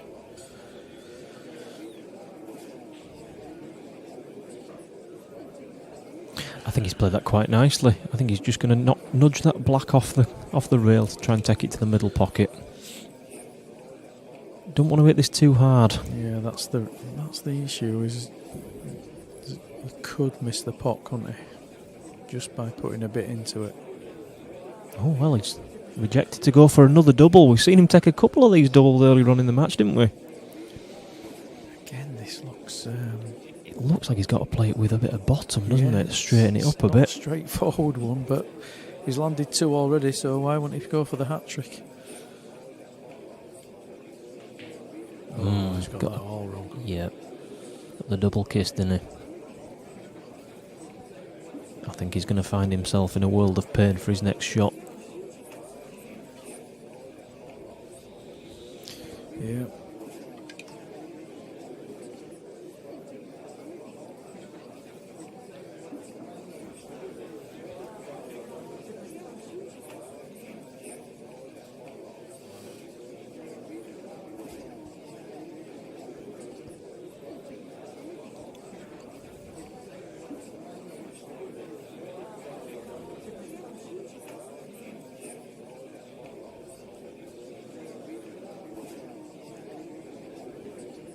You don't want to pot that.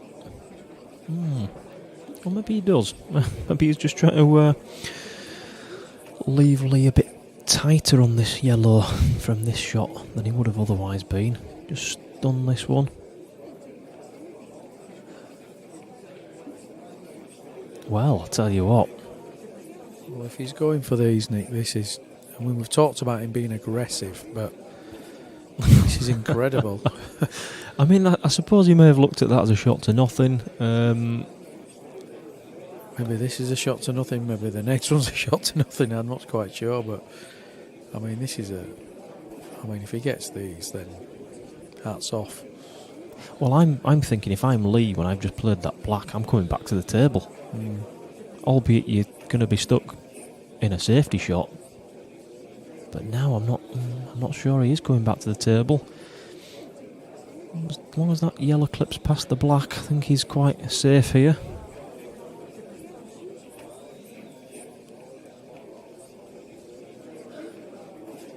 He's just having another look, isn't he? It must go past, surely. Yeah.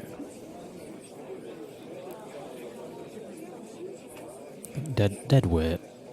Your white ball's natural angle coming back out. Just don't want to clip the black on the way past. Yeah, just like that. That's a great finish. Would have been very easy, wouldn't it, just to stick it straight on the bottom rail there and go for the 2, but it would, and it's a sign of the confidence that he's playing with, and noticeably the more confident of the 2 players around the table and at the table. 8-6, game on.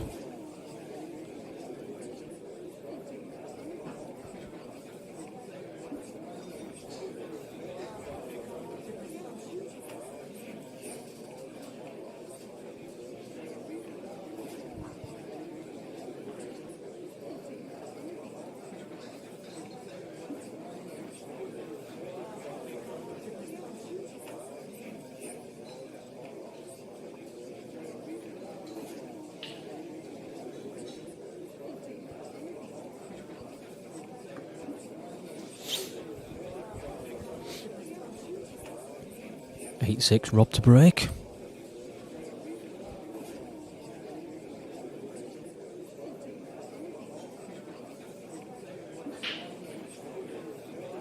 Oh, he's lost the white ball.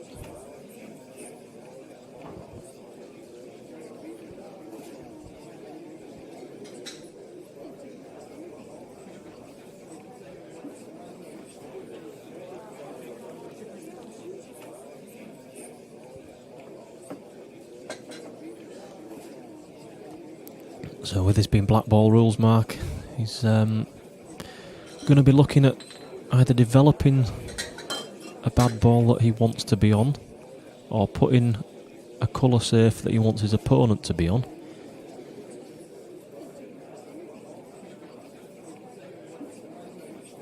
And I'm just looking around at these. There's nothing jumping out at me as a first shot to play here.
Opting for the yellows there. I can only imagine that the yellow that's still left in the top half of the table passes that red into the top pocket with him playing that shot.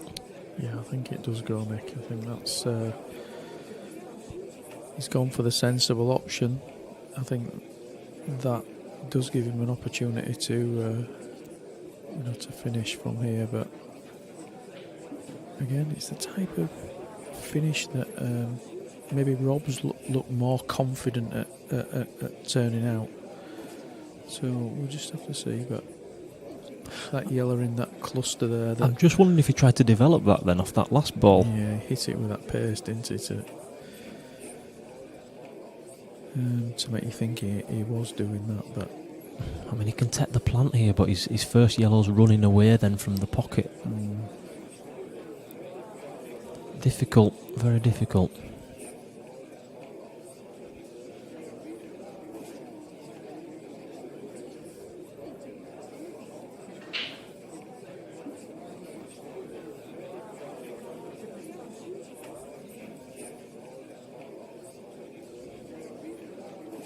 Sensible, not trying to force it.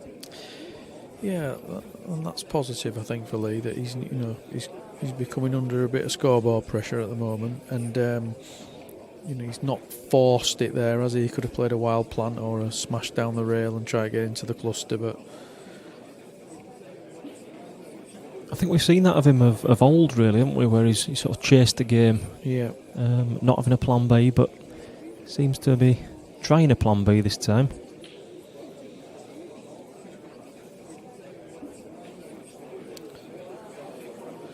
Yeah, I think it might be a sensible option, because I think Rob at the moment thinks he can finish from anywhere, doesn't he? So, even here it might be seen that he's potentially thinks he's got a good opportunity to finish these. And from what I've seen, yeah, you wouldn't back against him, would you? You wouldn't. But I think Lee thinks that there might be a miss in there at some stage. That's what he's hoping. Certainly earlier on in the game, he had that one miss at a frame, didn't he? Yeah, we spoke about that, didn't we? There was just that one miss, and the last half a dozen frames, there's not been many one misses at all.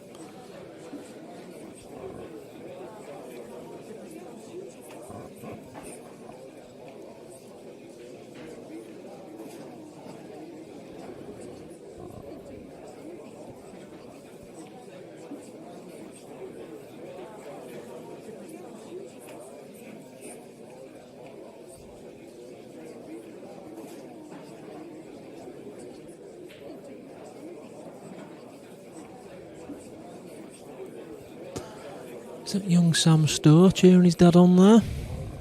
Good evening if it is.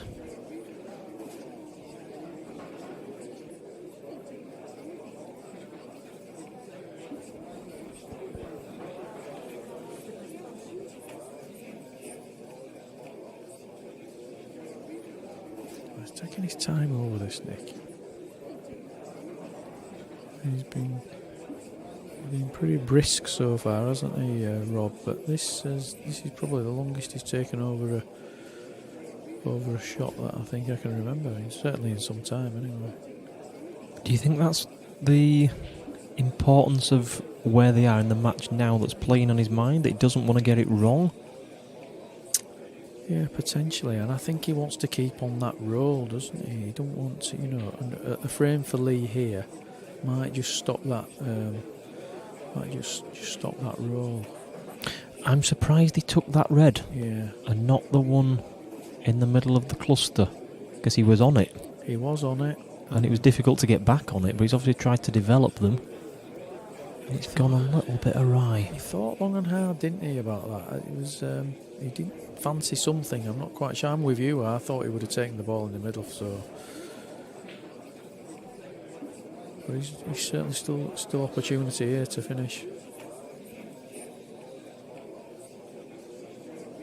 I think if the red next to the yellow goes into the bottom corner pocket, I think it does. Then I think he's still all right here, and he's going to be on the black, regardless if he does pot that one. He's left himself a nice angle. Again, we can't say, but I just have a feeling that does go.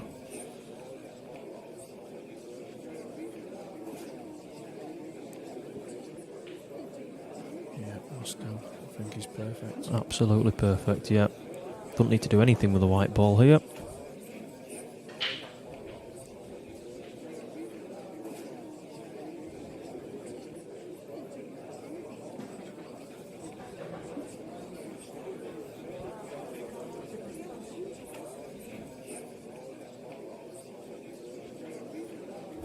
Seven and pretty much all one-way traffic at the moment.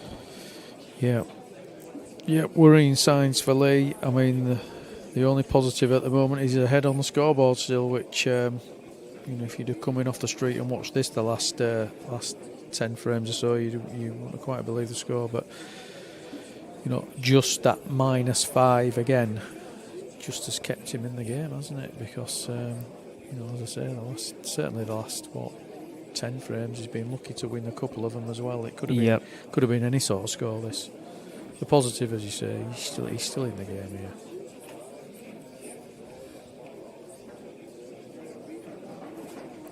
Potentially another 14 frames if it goes the distance.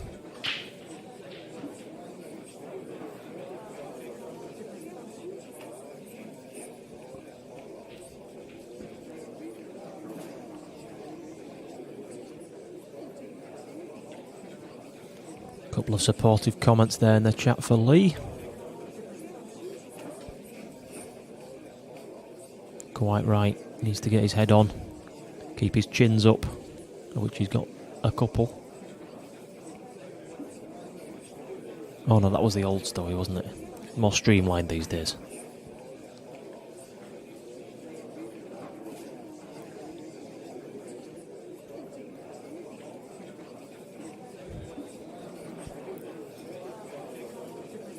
Well, did my eyes deceive me, or did Rob play something of a safety shot there?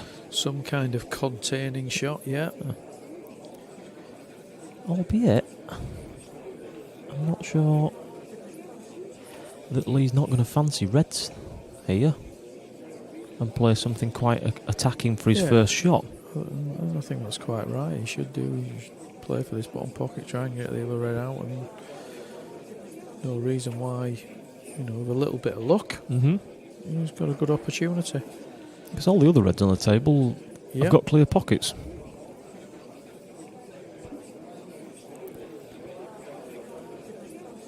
And I'll be really surprised if he doesn't, but there we go.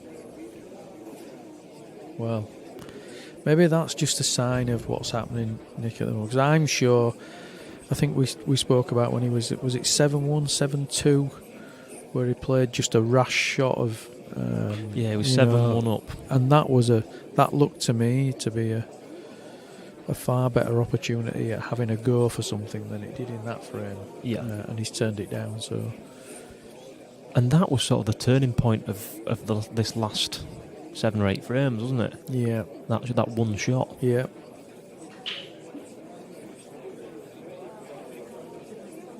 I'm amazed Lee turned that pot down. Yeah, I think it was. It certainly looked an opportunity, didn't it?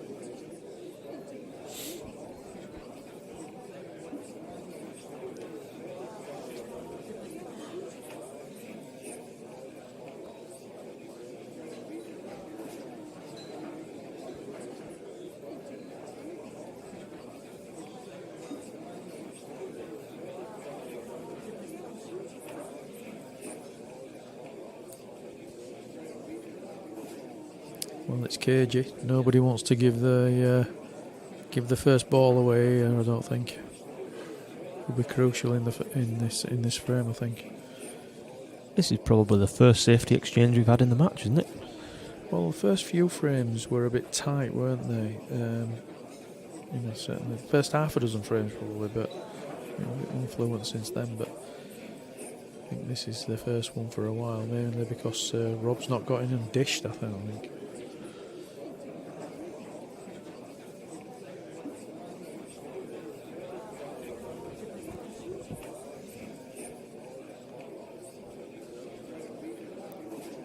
Well, there's a tempter if Lee wants it.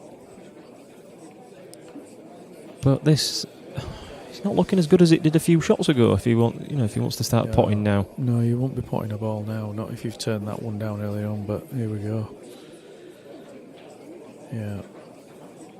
Maybe a little bit of impatience. I don't know. Yeah, I'm with you. I don't.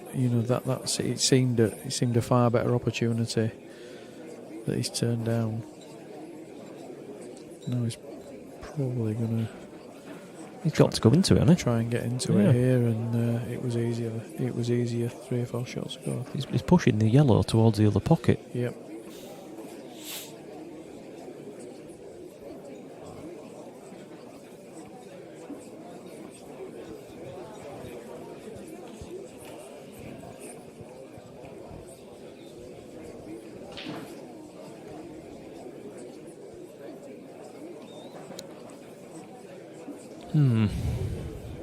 Well, just gave him an opportunity, but could have been a little bit kinder, I think, that. But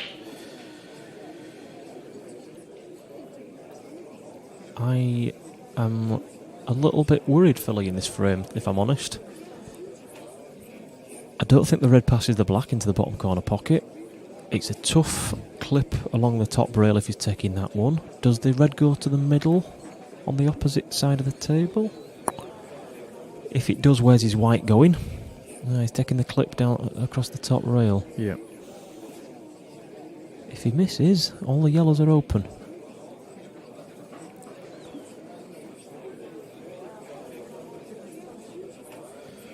And we know how confident Rob is. Yeah. I think he's. I think when you see these like this and the way he's been playing the last half a dozen frames, you just think, he's getting these.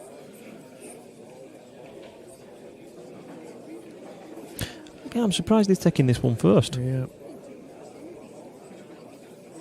That would have been my third yellow. I'd taken the one next to the black, the one into the middle, and then dropped onto that one. But I can't question his results so far, because he has taken out some very good finishes. He has fallen slightly awkward there, though.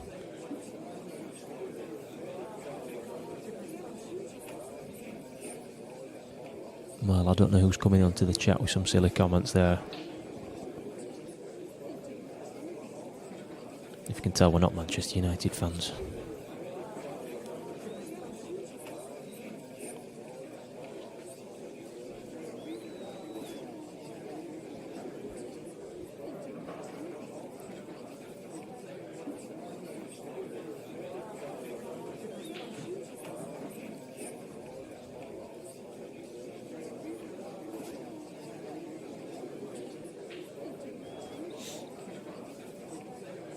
The difficulty now is he's got 2 bad yellows, the 2 that he's closest to.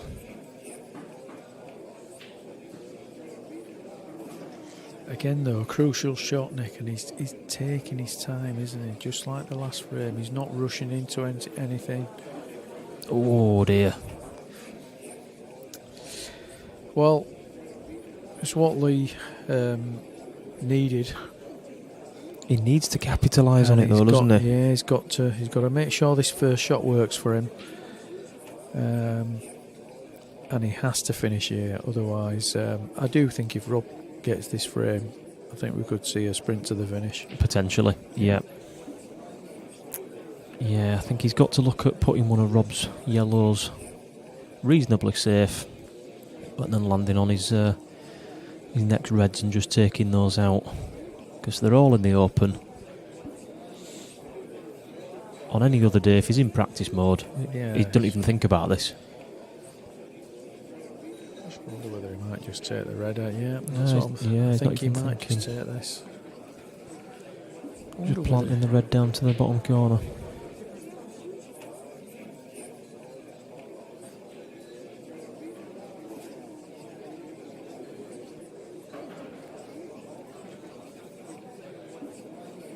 Yeah, Dan, absolutely spot on. He does need to stop the rot. I'm not convinced by that first shot that he's just played there. For me, at black ball rules, you've got to be looking at tying up one of your opponent's balls, maybe onto a cushion. Unless you've literally got 2 or 3 balls that are over pockets, then you're just going to go for game. But you just want to buy yourself an insurance ball, especially when things are not going as smoothly for you as as they were earlier on in the game. No idea what he's played there. Not a clue what he's tried to play.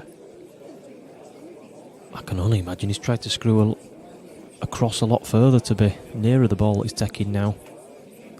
Just drop this in or over. It's a good shot. It's a good recovery shot there. Nice shot.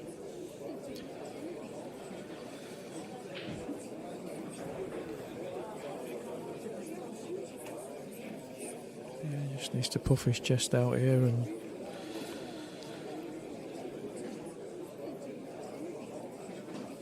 yeah, that'll do. That'll do. Nothing silly. Just screw the white ball back towards the black spot.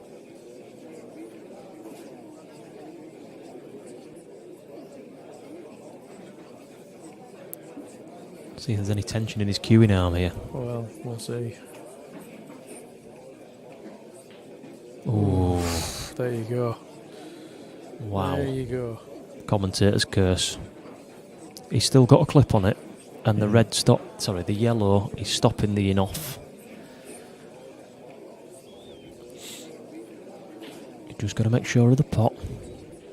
Oh, blimey. Oh, he only just potted the touched the red there, I think. He did, he feathered it, didn't he, on the way through?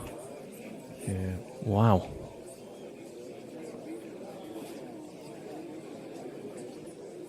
If you're Rob here, you're thinking all your Christmases have come at once now, aren't you?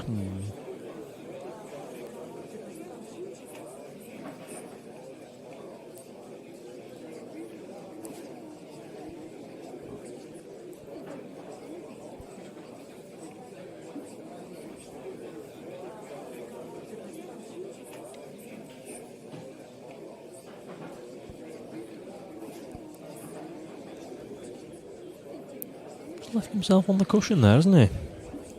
He'd like to have bounced off another inch, I think. I think he's playing with confidence though, Nick. Now I don't know about you, but I don't feel he's going to miss. What were you saying? Well, that was your curse, I think. Yeah, well, like I said, I think I'd have been liking to have been an inch off of that cushion. I don't like bridging across cushions there if you don't have to. And this is probably a third frame in this match where Lee's been gifted it. Absolutely. That's got to be a bit of a confidence booster. You know.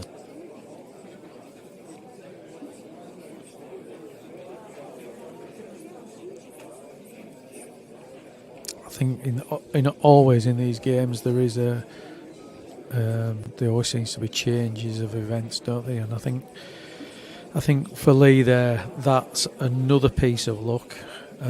Clearly, it's Rob's break here, but he needs to get a frame under his belt where he finishes well. Yeah, something of his own accord rather than being given to him. He had a great opportunity there, and made a bit of a tours of it, if we're honest. Mm-hmm.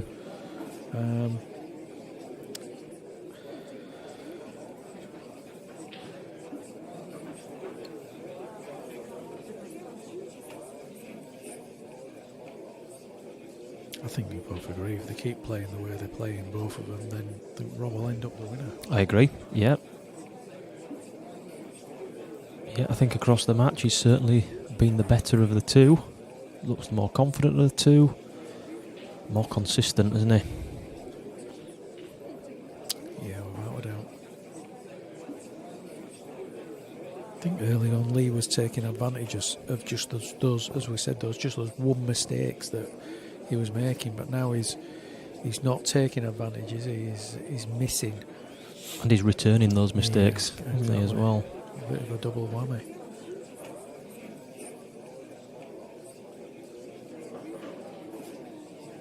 So just one awkward ball for Rob, one above the black, which I'm sure he's more than confident on developing at some point.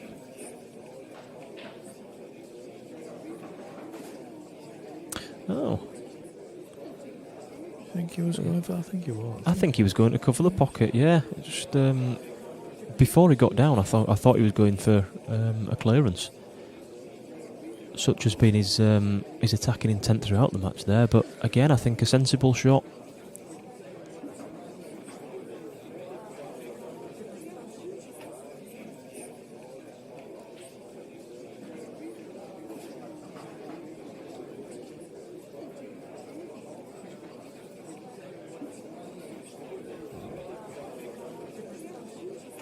Bobby agreeing with you there about Lee needing to win a frame for himself rather than be gifting one. Yeah, he's still got to win 6 frames. He needs some confidence. He needs a frame where he can just get his nut down, clear up, one big shot, something just to... because Rob's not going to gift him another 6 frames. No, he's just not. He's not. He's to string 4, 5, 6 pots together in a row to win a frame, doesn't he?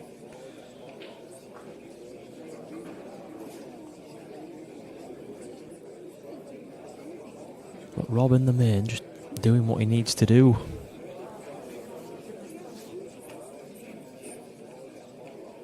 Barring those little bits of ill fortune. Yeah.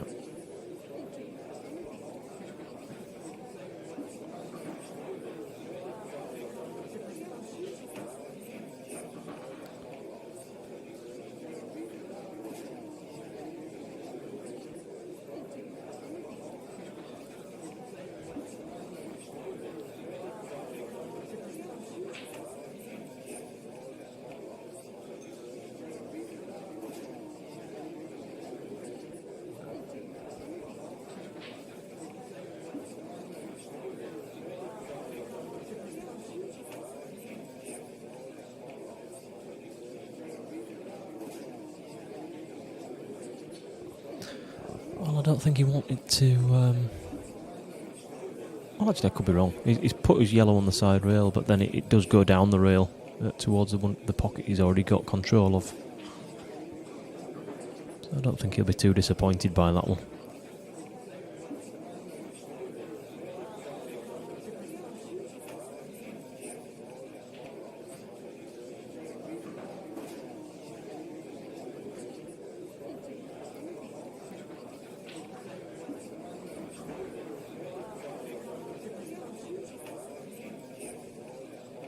I think he might have wanted that a little bit better. He's tried to kind of just take control of that pocket really with all 3 reds, and it's left a little bit of an opportunity for Rob to get in there. Yeah, and those 2 reds, neither of them pot, do they? Either. He's left them. Yeah, He can get control of the bag if he wants it now. Just doesn't want to pot the bottom of the 2 reds there, does he? Would you plant the top red, or would you play bottom red to the far jaw and just try and leave your white? Yeah, I won't be tight. potting anything here. I think he's just got to he's just got to take the bag really. He's having a good look at it. I mean, I can't tell from sat watching this screen, but I'd like to be able to play the bottom of the two reds, the one closest to the pocket, just to the back jaw, and leave the white ball right up the backside of the other red. Maybe can't. But that does firmly establish control of that pocket.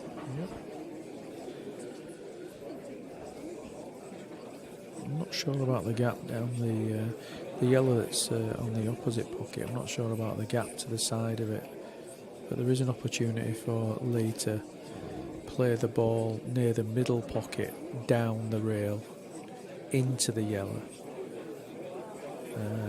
to try and free that other red up. But I'm not sure how far that is across. Maybe We'll never find out. A bit awkward. Yeah, it was a lot awkward. You can't fault him for his aggression, though, can you? Certainly can't, no. He just wants to have a go, does Rob. It's almost like he's on a taximeter. He's certainly got the quality, hasn't he? Yeah. He's into everything. No, I don't think that's a plant, though, is it? No, I think it's a bit too far off that to be able to be made. He might well prove me wrong. Maybe just push it in front of the red, do you think? Bounce it off the side rail. Oh, I think that's just touched the cushion. Yeah, Lee just did a little bit of a draw, an intake of breath there. Just feathered the cushion in that yellow.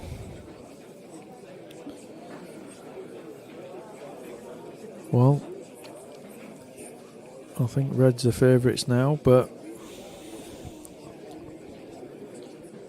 as Chuck Berry once said, you never can tell. Hey, that's an old school reference for you.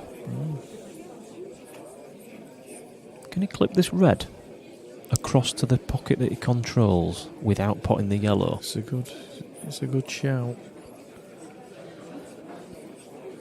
I'm not so sure he needs to take that on just now. Or even double it to the top pocket.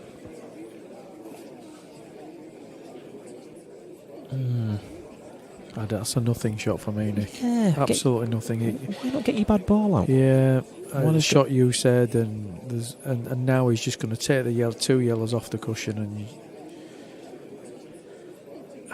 or maybe he's not. No. Well, he's fallen awkward. That was a poor shot, really. But if he can see that bad red, he can even get it out now without disturbing the yellows, because none of the yellows will then go anywhere. Yeah.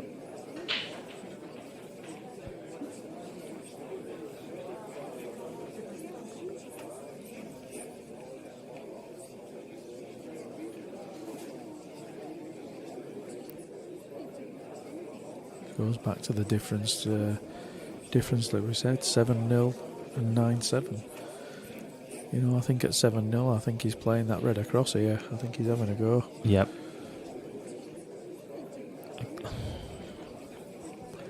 I don't see what that's done for him positively.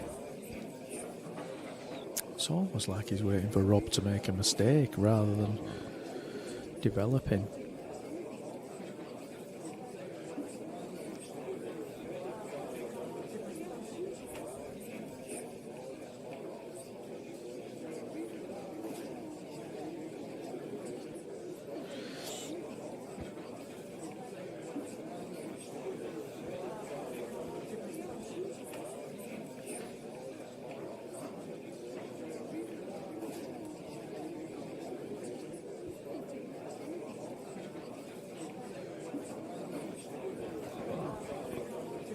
And now he's been left in a position where he still can't develop his bad red. It should have been out there 2 visits ago. Now he's trying to force it. This could be... yeah. He's just tied... Well, them 2 reds are a bit awkward. He's got the one that's tied up on the opposite side. 2 visits ago, he was looking in a good position. Yeah, and then he's potted 2 balls, and all of a sudden it's just not... Yeah, he's not in the same position at all.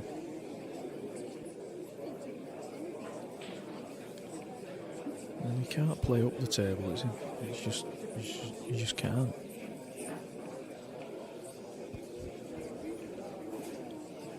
And now does he ever go, Rob? He's been positive all night, so Why not? Why will he not? play the yellow into the red? Could kick into the other yellow on the cushion with the red.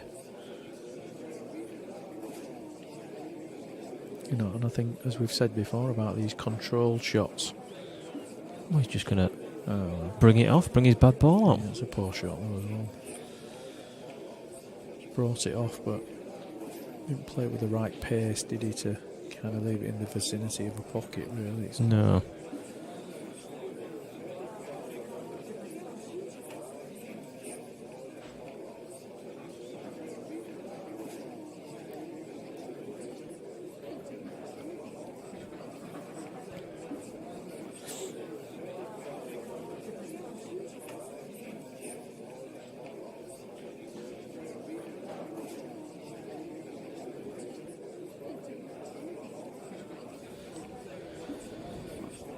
I think in the scheme of things, Lee just needs something to happen for him.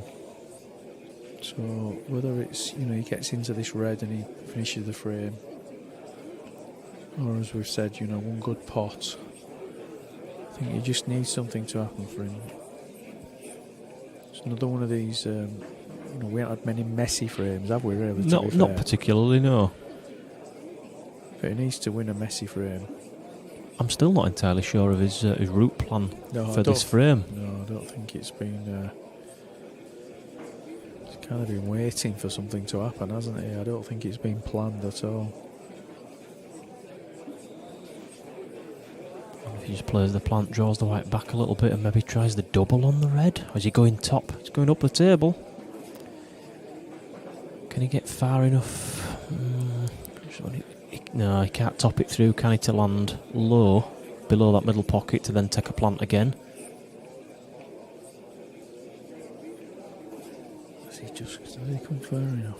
I'm not convinced he has. I'm going to say, can he run through, or is he going to go follow it in? Oh, Needs to avoid the in-off. You know what? I think he's played that as well as he could.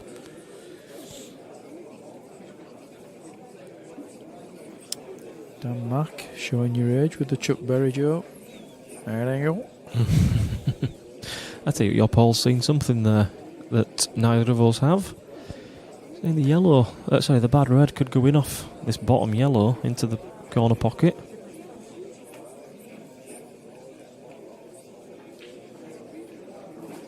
It now might be slightly easier having that red there, if he gets an opportunity for that, that is. Lee should be feeling a little bit happier now that he's got that red over the bottom pocket. It's a big frame now, this, isn't it? Because you've been in it, out of it, in it, out of it, and now you feel like, you know, that's a clever shot. Yeah, he's kind of trying to force the pot there, isn't he?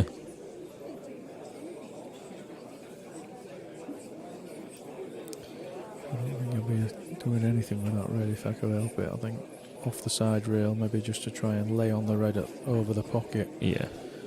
Yeah, you don't want to be potting it, do you?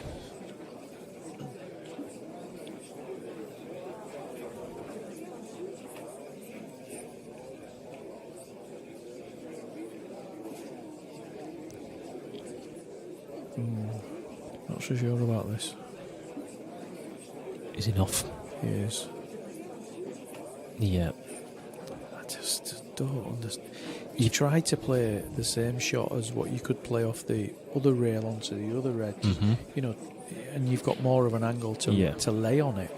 I don't quite get why you'd need to do that. When you're playing that type of shot, you need to be playing the ball a lot thicker to avoid glancing in off like he has just done there. Still a little bit of work to do. Yeah, the rules helping me, I don't like that.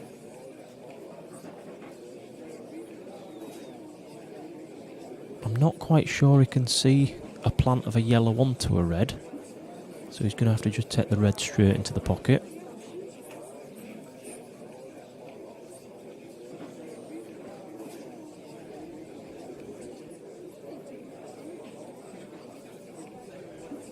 well to leave a low white. If he can leave a low white, then he's got the yellow into the bottom and he can develop the red and the yellow.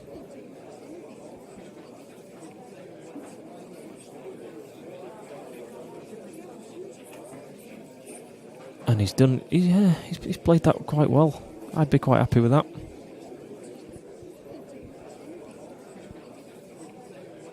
A nice controlled shot here. Into the red if he can. Yeah, just needs to just kick it out the top side as we look at it, I guess.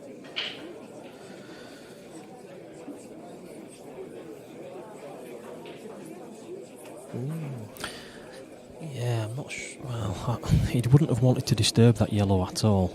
And the red's gone tight to the other yellow, so frame's not quite over yet, Nick. I don't think. Ebbing and flowing, isn't it? Yeah. Quite a lot is this one. Do I think that good? I guess not. So, well, this is a positive shot. White round the angles as My well. God. Well, what Wow, a shot that is. Played. Well played. What a beautiful shot that is, Rob. He's played it too well, if anything.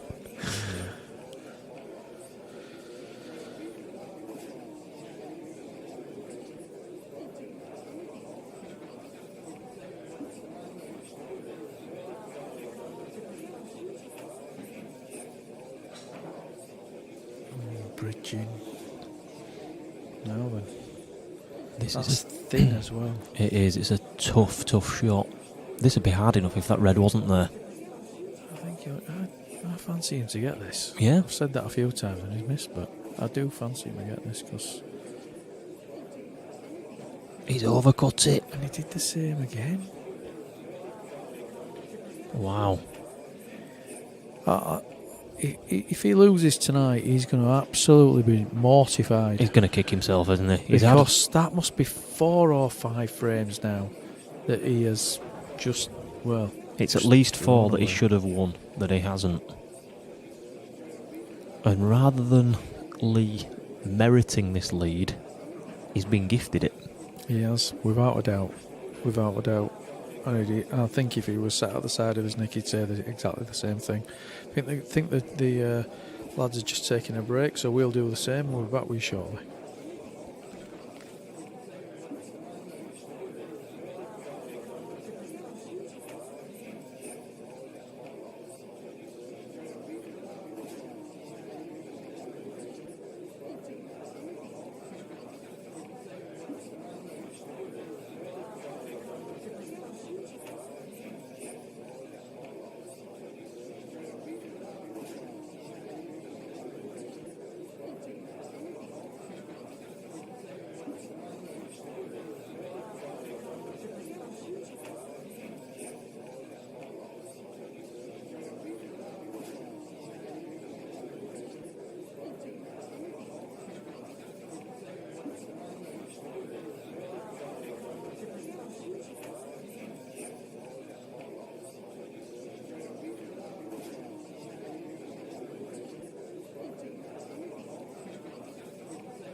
I'm back.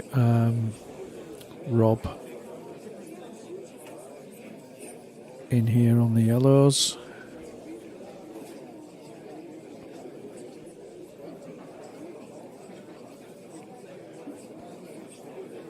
He was disappointed after that last frame.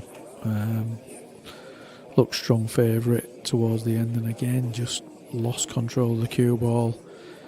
And I think that's probably 3 or 4 frames he's probably given away this evening, just towards the end of the frame.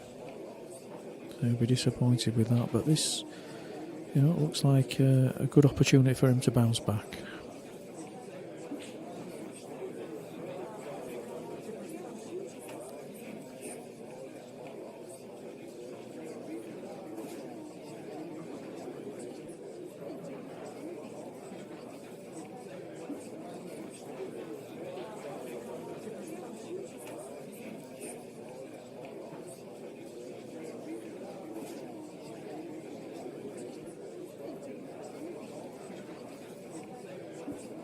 Yeah, nice little nudge there on the yellow.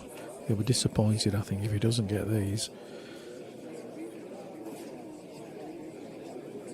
I don't think he's just nudged that in.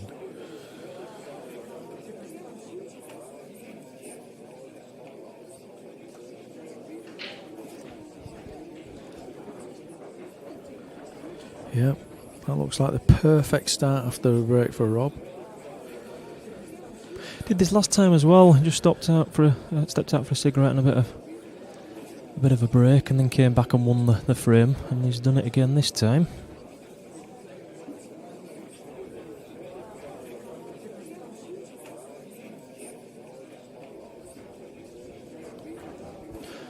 Lee, having spoken to him during the break, he's under no illusions that he just needs to take this now 1 frame at a time, play some percentage shots, not do anything rash. And I think it'll be pretty similar for Rob, really. He just want to be 1 frame at a time, and before that he needed to win 2 out of every 3 frames again. Yep. He started it very well.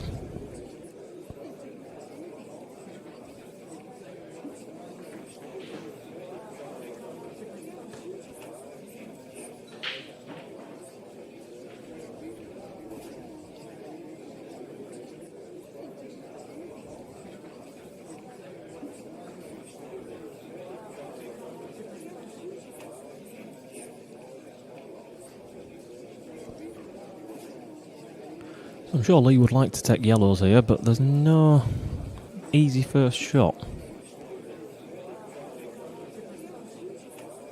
But saying that, reds don't look too bad themselves. Got the one across the top of the table now into that top corner pocket if he wants to start on reds.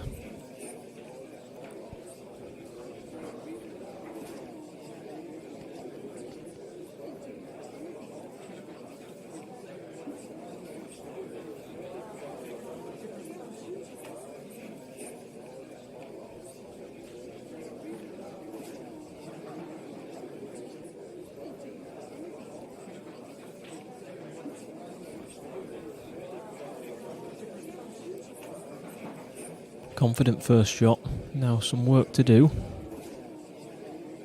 Is he just going to claim the top pocket here? Or do we see him going for it? I'm not so sure.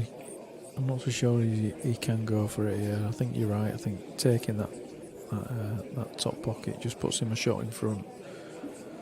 2 reds towards the bottom end of the table next to the 2 yellows.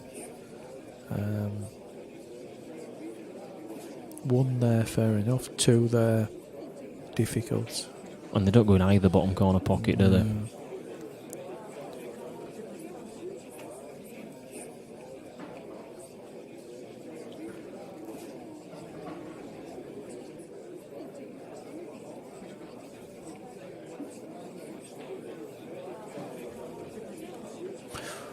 Heart in mouth time. Wow, that's worked out nice. I think the red in the middle of the table's not such a great ball for him neither, because Not now. Yeah. I don't know if it went past to where that black is now, but it certainly doesn't after he's played that shot. yeah, there's not many pockets that's going into.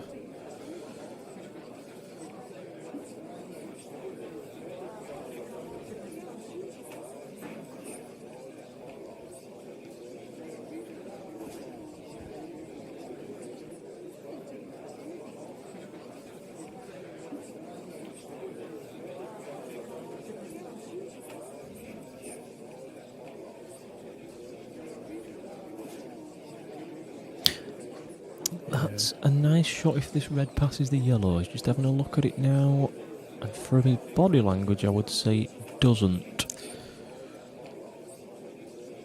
From our camera angle, I'd say there's about half a pocket. Yeah, I think he's... Whether it goes or not, I think he's got to play it. If you look at what's left on the table, yeah, he's got to try and at least take the pocket. A bit Just too thin. Yeah, he's under it, that. Scared of it in the yellow, maybe.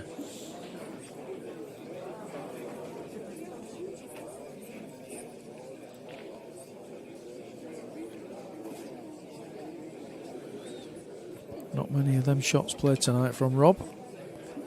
No, I dare say if that black wasn't over the bottom corner pocket, he wouldn't have been Yep. playing that.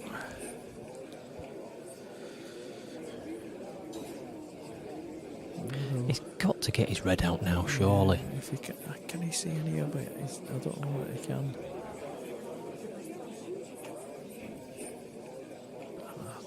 I can't help but think that's just a little bit too hard.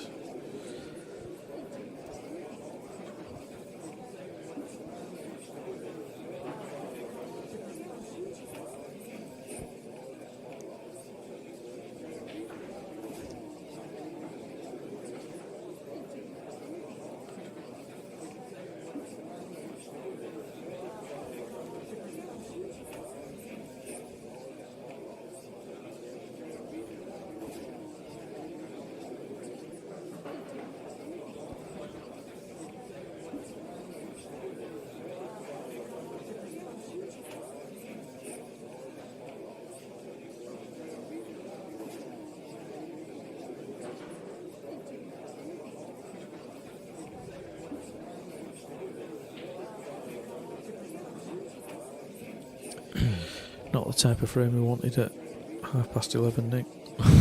No. Top of the chops will be on soon. I might even go home at this rate. Yeah. Speaking to Gary for a quilt, I think. Yeah, reds just look so scrappy here. Yellows, apart from that one, look a hell of a lot nicer. Small shots, isn't it? Like there, he's played that shot, Lee, and really not. He's left the two reds messy. He's not developed anything. Might not seem a lot at this stage, but in about 2 or 3 shots' time, that could be crucial.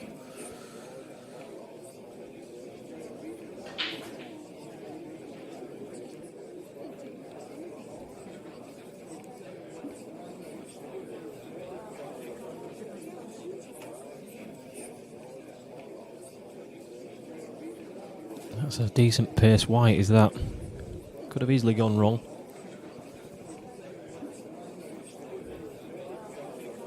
Lee might be able to see that red in the middle of the table. And if he can, he's just got to push it towards the top and develop the two bad ones, surely. Just open things up a little bit. Yeah, it's got to move it.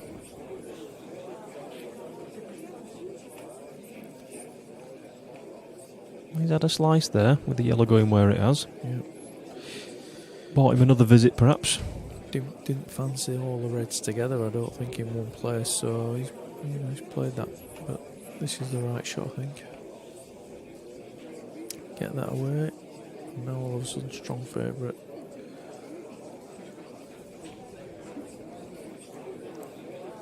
I wonder if Lee can play a back heel on that red next to the yellow of the corner pocket and just rely on Rob having that one bad yellow up top. But we've consistently seen Lee refuse to move his bad balls in this match. He's going the other way about it, so... I don't know why he's left it there. If you're going to play that, why not play it with pace? Yeah, that's just... I mean, at least where it confused the yellows a little bit, and now it's just made it a plant and still left him a bad red. Just don't, there's no sense in that shot, really. Like you've said, he could have back-heeled it out or gone the way he's gone and tried to kick it out.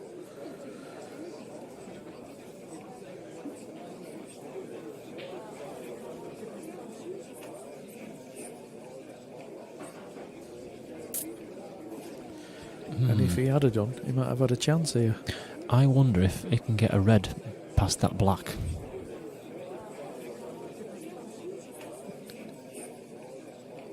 That's not as tight as it should have been. I think he rushed it a little bit.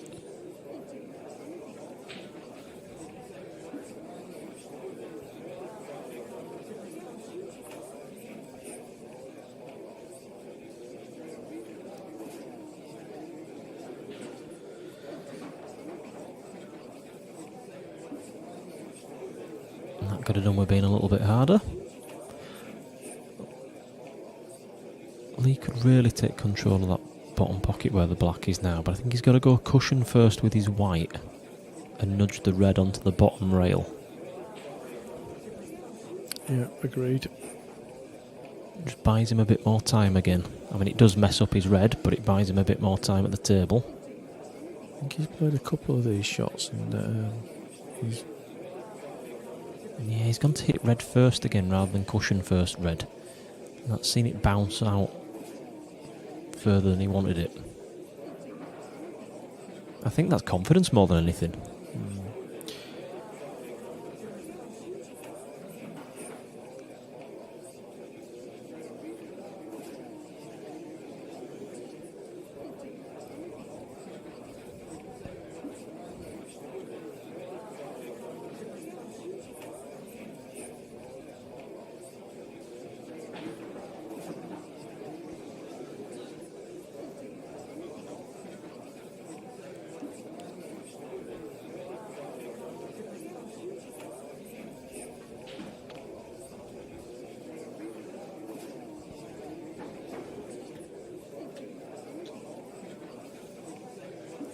He likes the look of that, should he be able to get onto the black, but I think that's a couple of visits away at this moment in time. Yeah, he's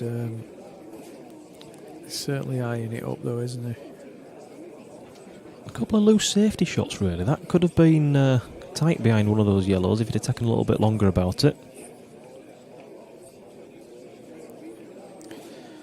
It's interesting, Lee doesn't size the black up to say, well, does it go? Because if you fancy it, pal, I'm going to bounce this red out and you have a go. And maybe Ask the question. Yeah, I think that's... And I think that's... There we go. And I think that's a good shot. The yellow that Rob's got tied up at the top end, there's no easy way of looking at it from here to get that out. Yeah. I think asking that question's the right thing to do, and when you look at Lee's reds, there's only a little bit got to go right for him to have an opportunity here.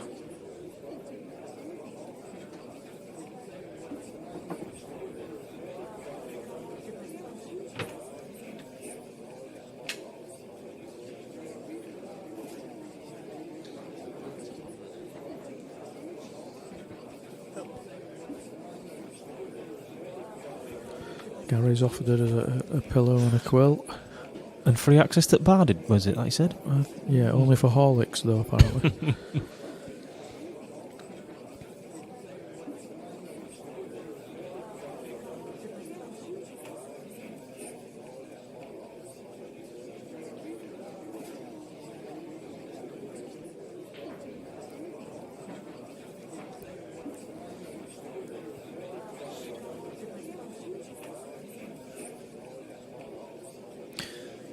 Sizing up his options here. He likes the look of the yellow to the middle, which I think he's going to use to take the white high, try and develop something up there. Oh no. Well, He's gone for it off that. Not quite sure that's gone right. No. Maybe left a world of pain there, because I don't think the yellow passes the red into the middle pocket now, does it either?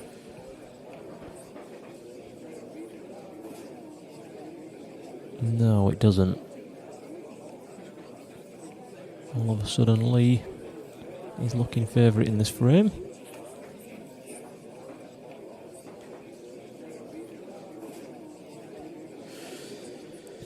Well, I certainly think Lee will fancy this now. Whether he can actually take it out or not's a different question. Just drop this one in. Is he trying to get into... No. Yeah, and now And then just... move the yellow out of the way. The yellow. A little bit of traffic to avoid for his last one. But he's got a bit of room to play with.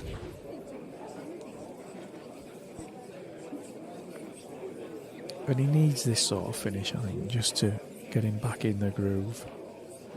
Oh, that could have gone wrong. He's played it all right. I don't know what his angle is there, but he could do with his white ball, bottom side of the middle pockets, around where the black spot is. I think if he's on the red, Nick, I think he's okay. I think he's only where he's snookering himself here. And He's done all right, yeah. He's done that perfect. He's given himself the shot, hasn't he? Not tried to do too much, which is good to see that he's not trying to do too much at this stage. Again, just give yourself a shot. I have visions of him cannoning into that black, you know. Yeah, looks that way, but that's not in there yet. But yeah, that's the frame he needed. That was probably his best frame for some time, I would have said. I can't remember the last time he took out a finish of more than 2 balls. We're talking at least 10 frames. Now just nipping away for a comfort break is Lee, so he's maybe, I don't know if that's taking a bit of a break for himself, gathering his thoughts, or just a bit of gamesmanship, not sure there. But that was a big frame. And like you say, it was a good finish for him to get under his belt.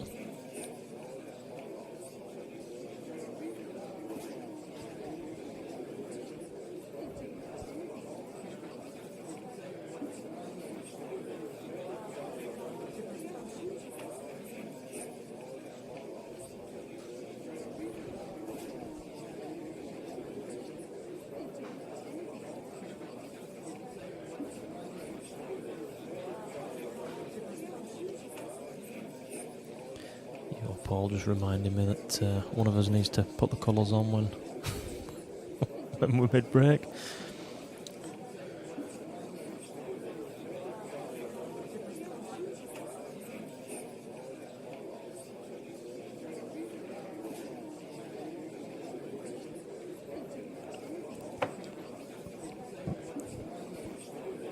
So I think it's fair to say, Nick, we're missing Yarmouth. Yeah, I mean, what would we have been doing tonight? Either Karaoke? Yeah. Is there any rugby on tonight? There's usually rugby on in Yarmouth, isn't there? Usually there isn't. It's a grand final tomorrow, apparently. No leads in it, but good luck to the French. That's all I can say on that one. Yeah, karaoke in the Albion, is it usually? Albion, yeah. And you're Mac the Knife. Well, I think there's a few better than me on Mac the Knife. Mr. Lamb is pretty good when it comes to the old karaoke. So, and I've seen we've got PR in here tonight supporting Mr. Stowe, who is, I think we remember that Zamori on the old Stag Do was legendary. Oh, very much so. Yes, couldn't get the microphone off him for that one, could you? So yeah, Lee's break, and finally he's got a ball in, has he? He's got 2 on the trot. Maybe so. And there's a decent split here.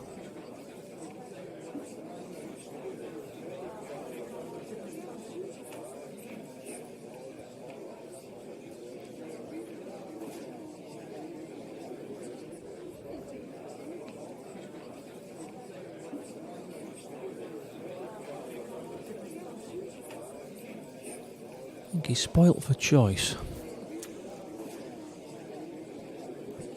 There's a decent first ball for either colour, but then the red and the yellow just below middle pocket is going to be probably his influencing decision as to which way he fancies going.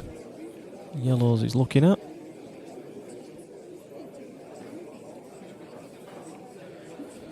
Yeah, just the yellow lowest to the left. That's the only ball that. I think I might have just gone reds there slightly just because of that ball, but we'll see. We'll see how the break progresses, but.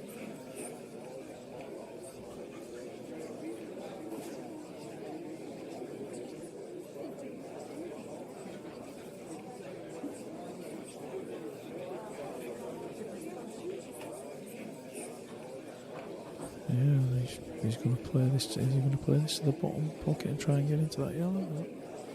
Or can he see the yellow across into the middle? I think he can see the yellow cross into the middle, but he's losing his white ball. I don't think he can just drop it and hold for the other one. I like your first suggestion. Yeah.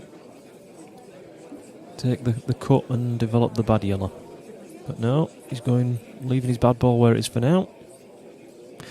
So I stand corrected, he could pot that one and hold. Receiving camera angle there. Or just my bad eyesight. Going to draw back and try and take both of the last yellows into the middle pocket.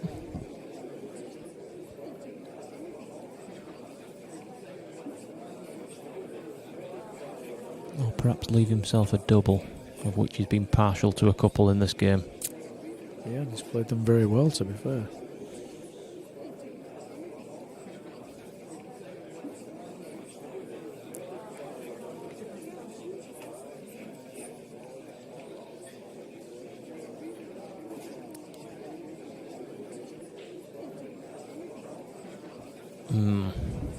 Not quite sure he wanted to be there, but I don't know what he was trying to leave on that one. I'm sure he's playing for the yellow in the middle of the table, but whether he was trying to land on that and then run through, nick to the side rail, take the yellow across into the corner pocket, I don't know. Well, the bonus is his bad ball is now out. However, if Rob can get a decent first red, he's in a great position in this frame.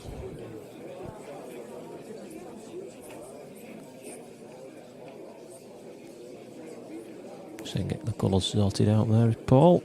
Apologies, Paul, we forgot that again.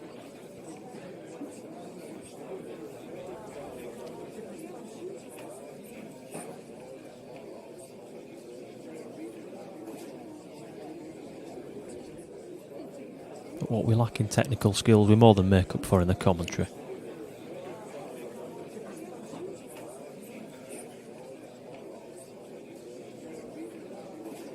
Yep, not once have we spoke about air conditioning, takeaways. What else do we talk about? HD resolution, things like that.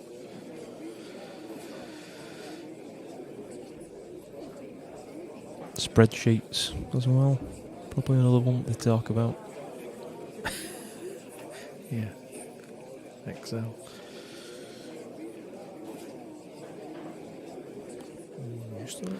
Just a bounce an inch or two, maybe. Yeah, just a touch too much there, mate. Saying that, he could probably take this in and come twice across again. Or take the long one as he is now. Yeah, that one and then back up. Sorry, play the bottom ball and then back up. Oh, he's missed one. There He you go, would you not, see. Yeah. Long pot for the frame for Mr. Stowe again. And this is what we said early part of the game. Just those one, just the one shot that was costing Rob early on, and it's just crept back in, hasn't it? The last few frames. Massive Yeah. shot this. And this in the early part of the game is where Liebel's taking advantage. Yeah, he was put in these early part of the game.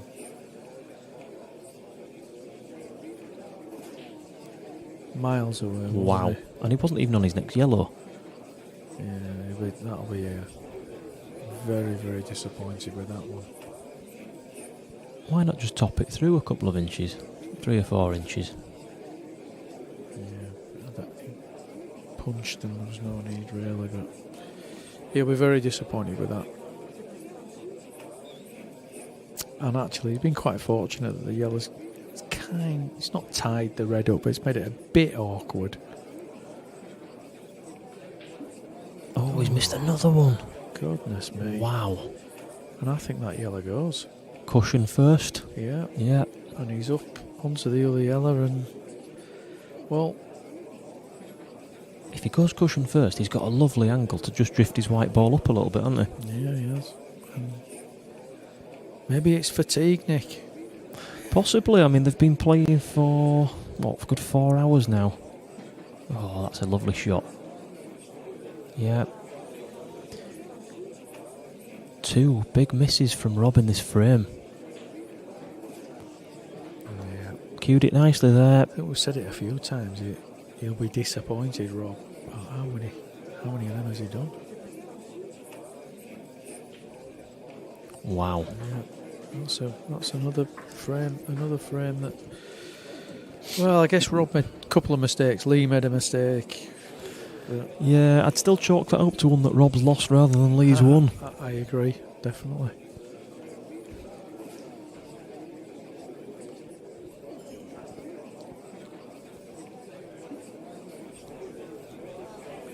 So a little bit more confidence in Lee's swagger as he's walked away from the table there.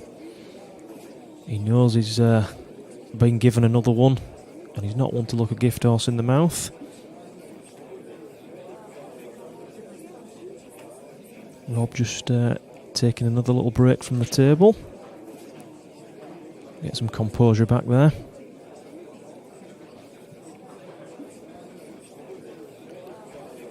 Lee within 3.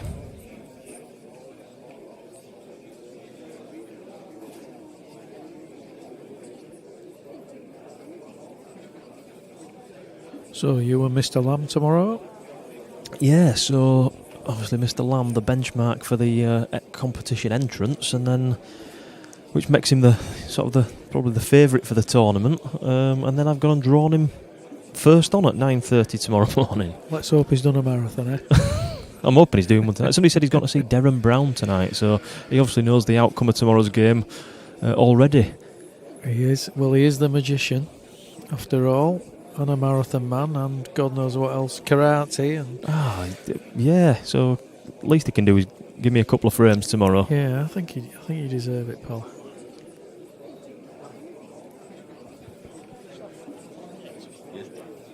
Go on, Alan. Yeah.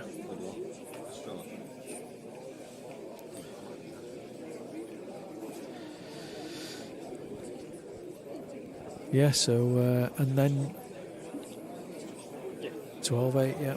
I think John Toohey, who is, he's coming back for Top of the Chops tomorrow. He's not, I think he played Lloyd Freeman the other night. He played last night, didn't he, in the Thursday night singles league. Lost 6-5, which is no disgrace against Lloyd. Absolutely not, no. But neither of those two have played pool for quite a while. I think John said he's not picked a cue up for 2 years, and Lloyd for about 5 years. But yeah, there's going to be a few rusty players tomorrow. But there is a play event for the first round losers. So I've got at least another shot if things don't go according to plan in round 1.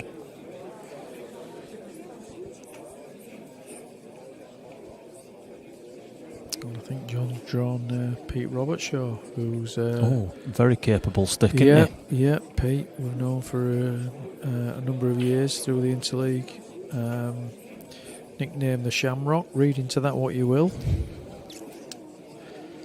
I think he was lucky in one frame once and got the nickname the Shamrock, and then's been a good player ever since. He was in earlier on, was Pete, actually. I don't know if he was having a bit of a practice or just came to have a nosy at this game early doors. But would he not be usually down at Yarmouth with Bob's team, or does he not play for theirs? No, I don't think. It's the other Leeds team, isn't it? He plays for. Yeah, I don't think Pete plays for the Bramley. And I think even the Bramley lads have changed around a little bit. But I think Bob's just kept going basically, hasn't he, Bob Johnson? And as we said earlier on tonight, well done to him today. That is a fantastic achievement. Get to the last 32 of that tournament is terrific. So well done to Bob. Yeah, very much so. And I've heard actually one of the 147's own Stephen Jablonski had a very close call against the Michael Hope, who's a top talent. Yeah. Michael. Well, I think Michael, I may be wrong, but I think Michael actually won the National Amateur a few years ago through with Frames Reigate. And that is a fantastic achievement for him to take him to the last frame today. Well done. I think Jabba was 5-2 up there and lost 6-5. Yeah, I think he's had a bit of a wobble and thought, I can't get over the line here. But even to get 5 frames out of Michael Hope is unreal. Under 21 England international, and I think he went to full-time England international at some stage. But a very, very, very capable player. So he's done fantastic there. Yeah, he can definitely hold his head up high after that match.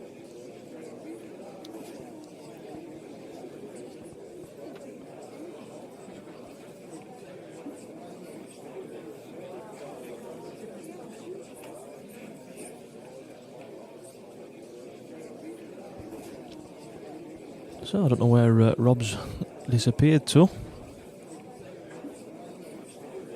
Just waiting for him to come back into the arena. And apologies to everybody if you're waiting for Chris Melling to turn up on the commentary. Unfortunately, he has had to dash off. So no Chris tonight, unfortunately. He was in the building.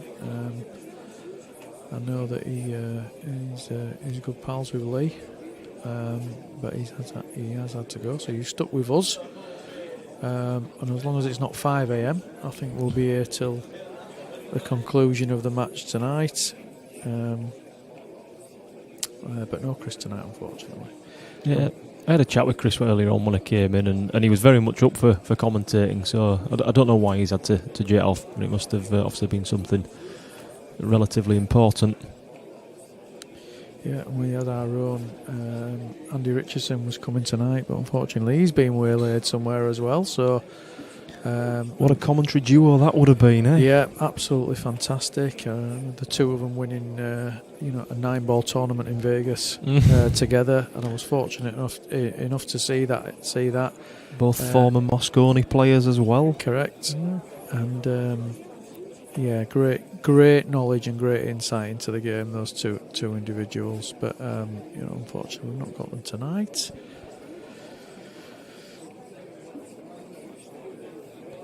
But they've been spoilt with the commentary team that they have been granted, haven't they? Yep. 2 old interleague lags.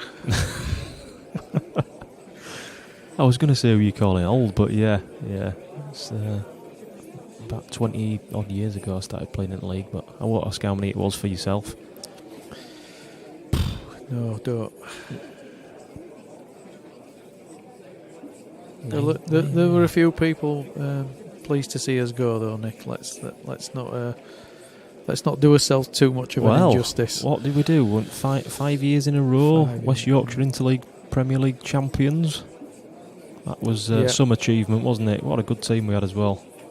Good team spirit as well. That carried us through quite a few matches. Yeah, and I think in the last year we had, I think we saw Elliot and Simon both doing remarkably well on Monday night in the ultimate pairs. Played in our team in that last couple of seasons. Yeah, fantastic effort for them too, wasn't it? Absolutely fantastic. Yeah. So here we go.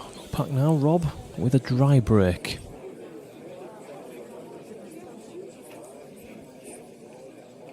And we've seen from the last time we've had a break in the match, Rob's come back strong in that first frame. We'll see if that trend continues this time, or if Lee can further stamp some authority on this by taking advantage of Rob's mistakes.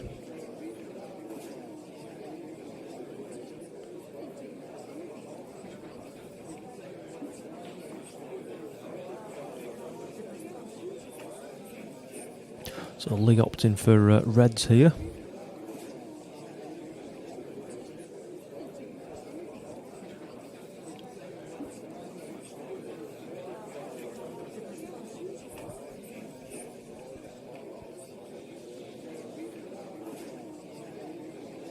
Just taking his time now a little bit. Wants to make sure.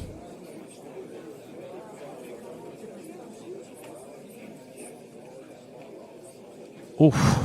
Well. He did tell me earlier on he knows he needs to keep down on his shots as well. He felt he was getting up a little bit quickly from some of his shots earlier on.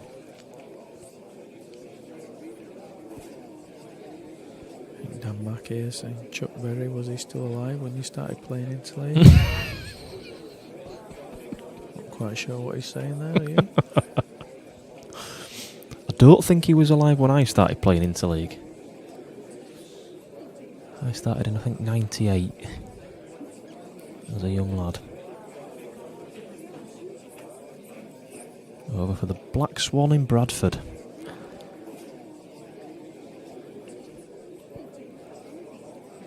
Cued that well as Lee. And he's got a good angle just to run into the yellow.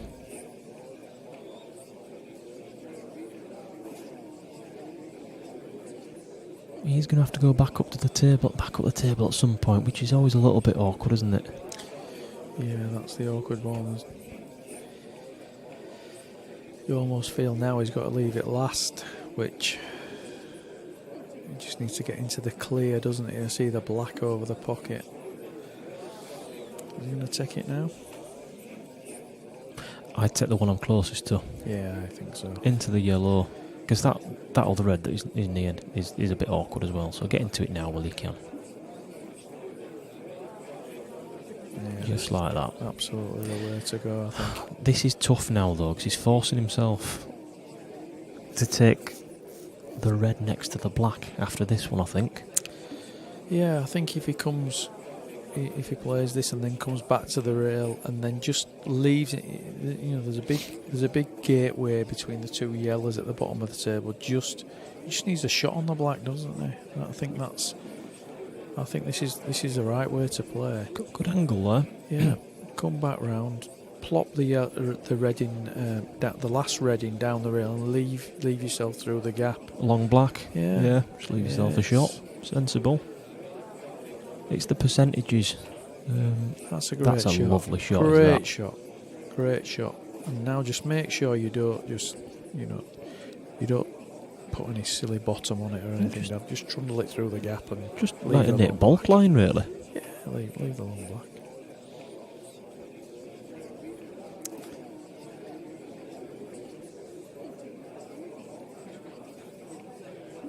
Yeah. Oh, he's missed. I tell you, wow. He was looking so composed during that finish there. He'll be absolutely kicking himself. Well, how big could that be? I think at 13-8, I don't see him losing 12-9 opportunities. But I think that is a massive miss. And that was certainly not the hardest shot of that frame for him. No, and I was looking at the white. I never even looked at that. I was looking at the white, making sure he could see through the gap. But yeah. Well, if Rob's thrown a few away, then that's one back. Of course, if he gets them. I half expected that red still to drop. Lee took a similar one into that pocket that wiped its feet and dropped not so long ago.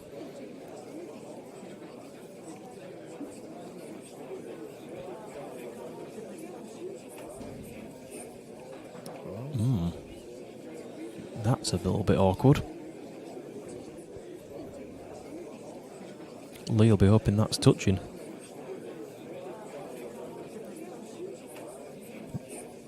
Albeit if it is, he's going to find himself snookered behind the black, isn't he? Yeah.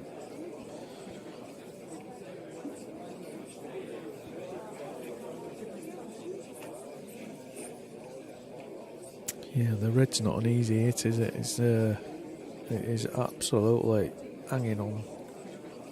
And now that black where it is, hampered by the yellow. It's not like he could just get out of a snooker pot the red and beyond the black.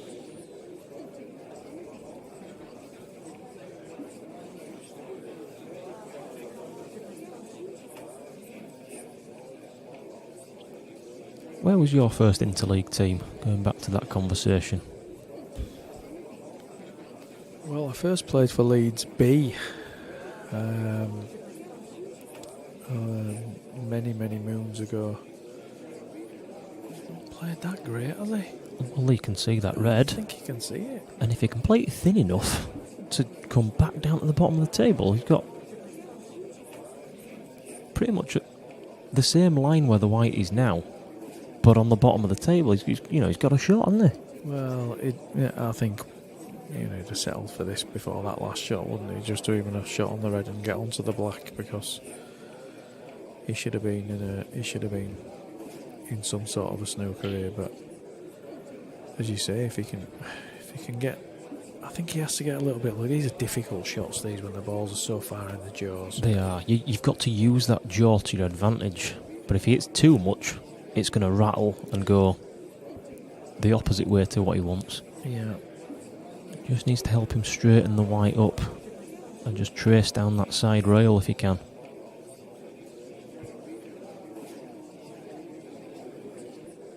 Or will you see him dig into the white and try and screw it down? Well, he's not digging into it, which is good.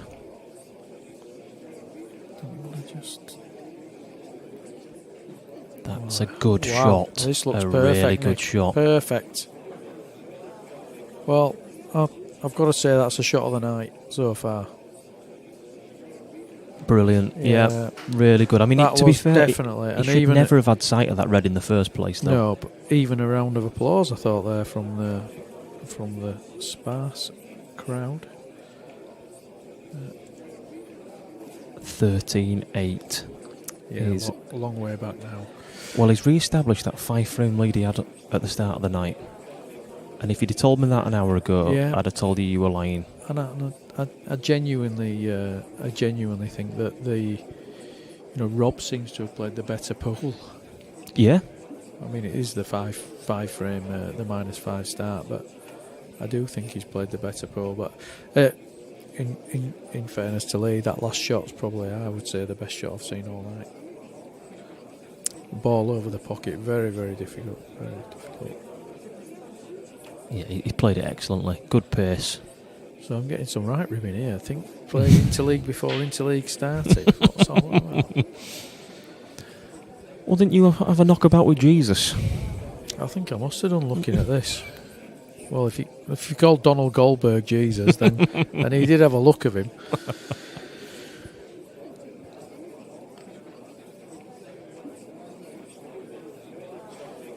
A dry break there from Lee. Nothing standing out as an easy option here for Rob.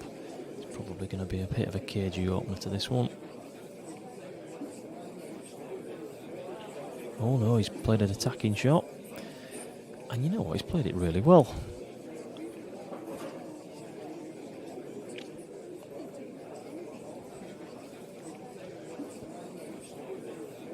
They've just split nicely of those. And he's now got a path for a finish.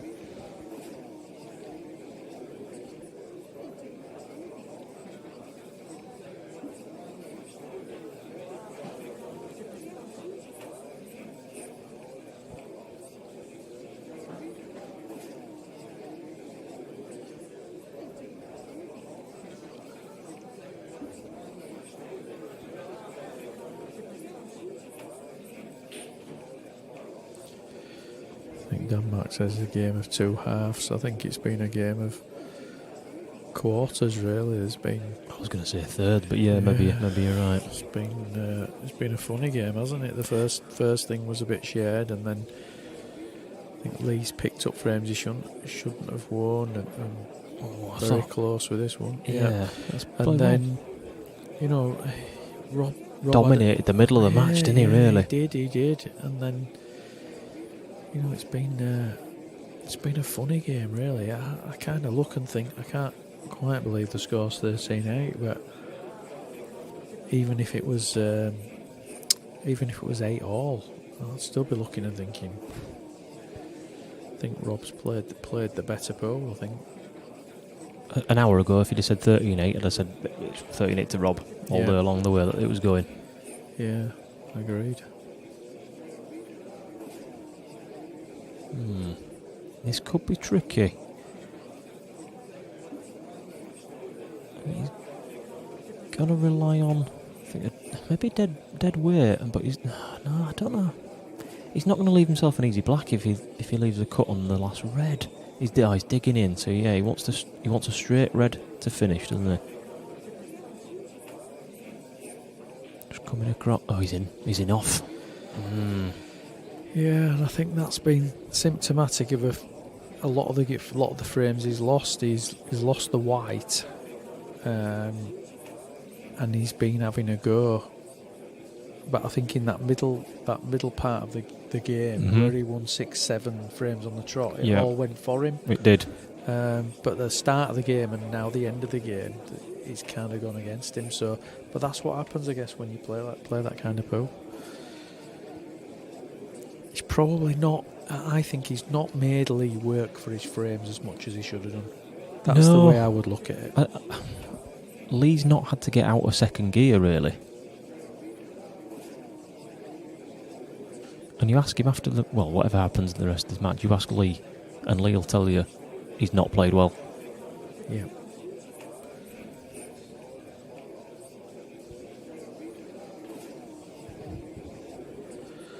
Battered passport asking what prize money is at stake here. I'm not quite sure. I'm not quite sure what the prize money. I think there's quite a bit of Calcutta money up for grabs for people tonight. I'm not quite sure about the prize money. Yeah, I think the Calcutta is standing at something like $2,500 for the winner. Yes, definitely over $2,000. But in terms of the prize money for the competition itself, I don't know what's the entry, about 100 quid, 50 quid? I can't remember, Nick, to be honest. I don't think it was as much as 100. I think it might have been 50, but... Well, 50 quid, 64 entrants, it's 3,200. You're probably looking at about, $1,000 for the winner. Yeah. All done. Thanks, Ryan. 700 for the winner, 350 for the runner-up. Not to be sniffed at, is it? No. $2,500 for the Calcutta winner and 1,500 for the runner-up. So I thought it was a decent wedge for the Calcutta winner. Well, I know who's got Lee, but I don't know who's got Rob in the Calcutta.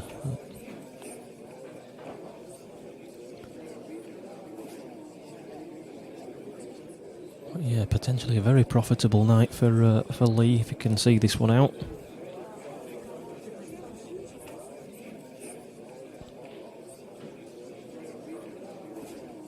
You see him gliding a bit more around the table now. He's playing nice and loose.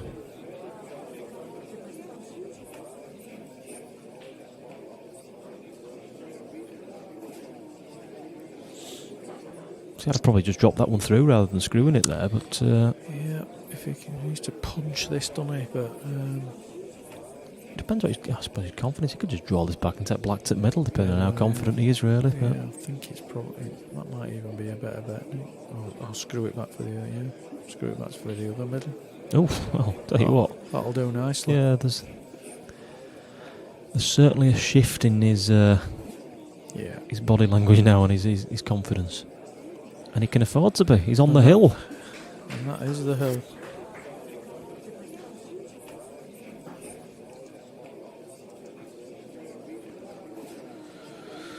So, 14-8. One frame to go for Lee. Can Rob win another 7? He's done it. He's done a bit of a spurt. It's not beyond him, is it? No. You'd be saying it's probably unlikely for Lightning to strike twice for him to win 7 in a row in this match, but he's certainly good enough. He is good enough, is Rob.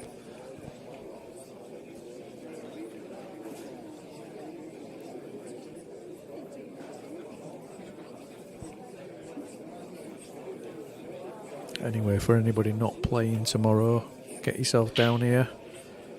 Club will be packed, and you'll see some great pool.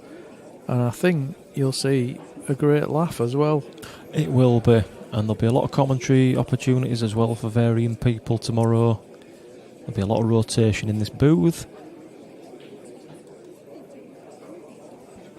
And generally it'll be a day held in good spirits. And they're putting food on it's to be paid for, but the kitchen's going to be open as well 9 till 3, so that's going to be a big thing, certainly for me, because I'll need my breakfast and my lunch at some point. Did he just switch hands there? Yeah, ambidextrous Rob. He did. A little bit of Ronnie coming out. I think a little bit of home time coming out. That's what I saw with that little switch of hands from Rob. I think he's going to have a go now for these. Let's see where I can get to with the next 2 or 3 frames. With the boxing analogy, he's coming out swinging. Absolutely. Just over it that a little bit. Yeah. Still alright, but...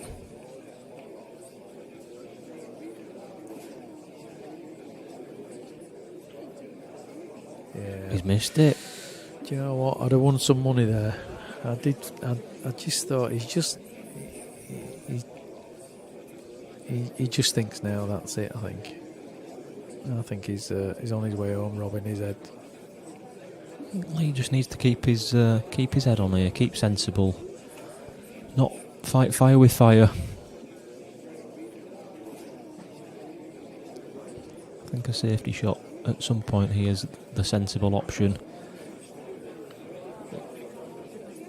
You know, the last time he was in a position like this and he threw caution to the wind, that was the tide that turned for Rob to win a few frames in a row. Absolutely right. You know, I can see him here in Lee World, if you like, screwing off this into the 2 reds that are on this side cushion and thinking, oh, I've only got the one down the rail then. But yeah, that'll do. Yeah, that's the more sensible option, isn't it? Which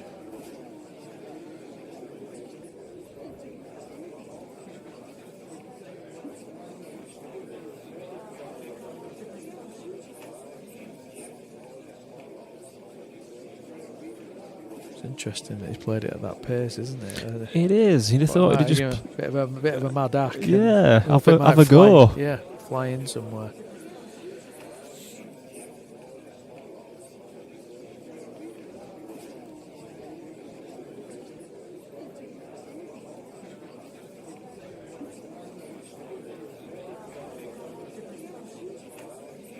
We didn't want to pot that one. I thought he might have potted that, you know, and then taken this plant down the rail and left his white safe. Yeah, awkward. It's very awkward to find a safety shot now, isn't it? And he's got no easy pot. Try and just nick off this and onto the rail. I thought he was going to just try and draw his white back towards where it is, similar to where it is now. Play the plant that I've just said and draw his white back, maybe. No, he's not jacking up enough. Yeah, just playing the shot you said. Nick off this. Yeah, good shot. Played it well. Good shot. Again, no mad hack from Lee, but he's got there is a chance at a pot on this black, isn't there? Yeah, of course, yeah. Oh, yeah, not too far off.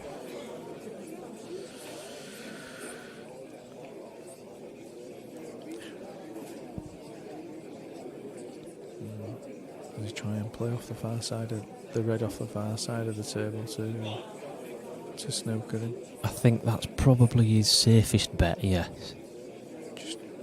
You just don't want to be short with this. That's it. If he leaves an edge the other way, it doesn't matter, does it? No. I think he's got him totaled there anyway.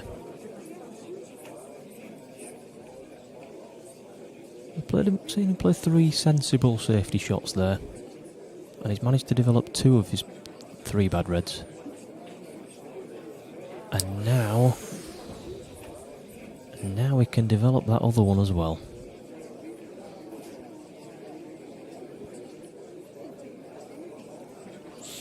Just got to calm down and be sensible about this one as well. Don't rush into it. Big thing in these rules is that the 2 shots don't carry. Yeah, you've got to make sure that first one counts, and he's got no other shot, has he, to play the ball down the rail and go from there.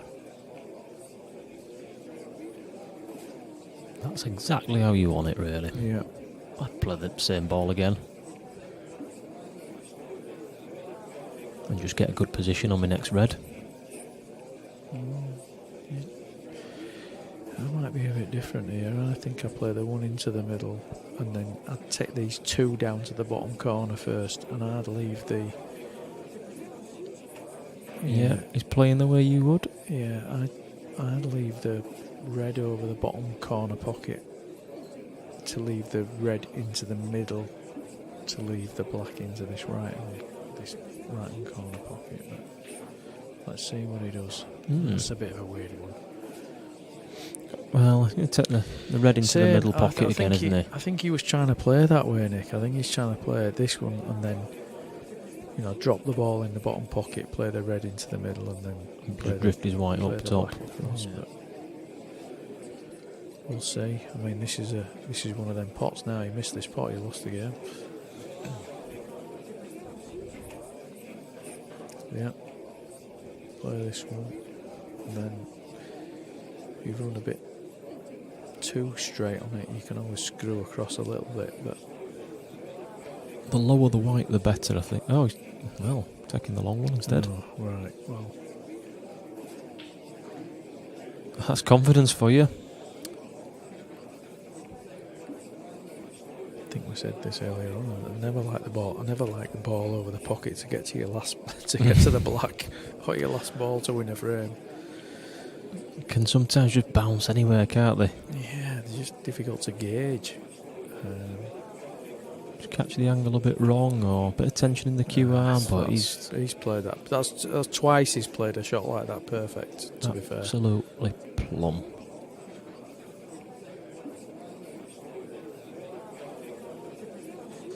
Well played. 15-8, Lee Stowe, the champion of the Where's Your Home competition. Really good final from both players. Seen some excellent pool, being played in a really good spirit. They're just shaking hands there, having a quick chat with each other.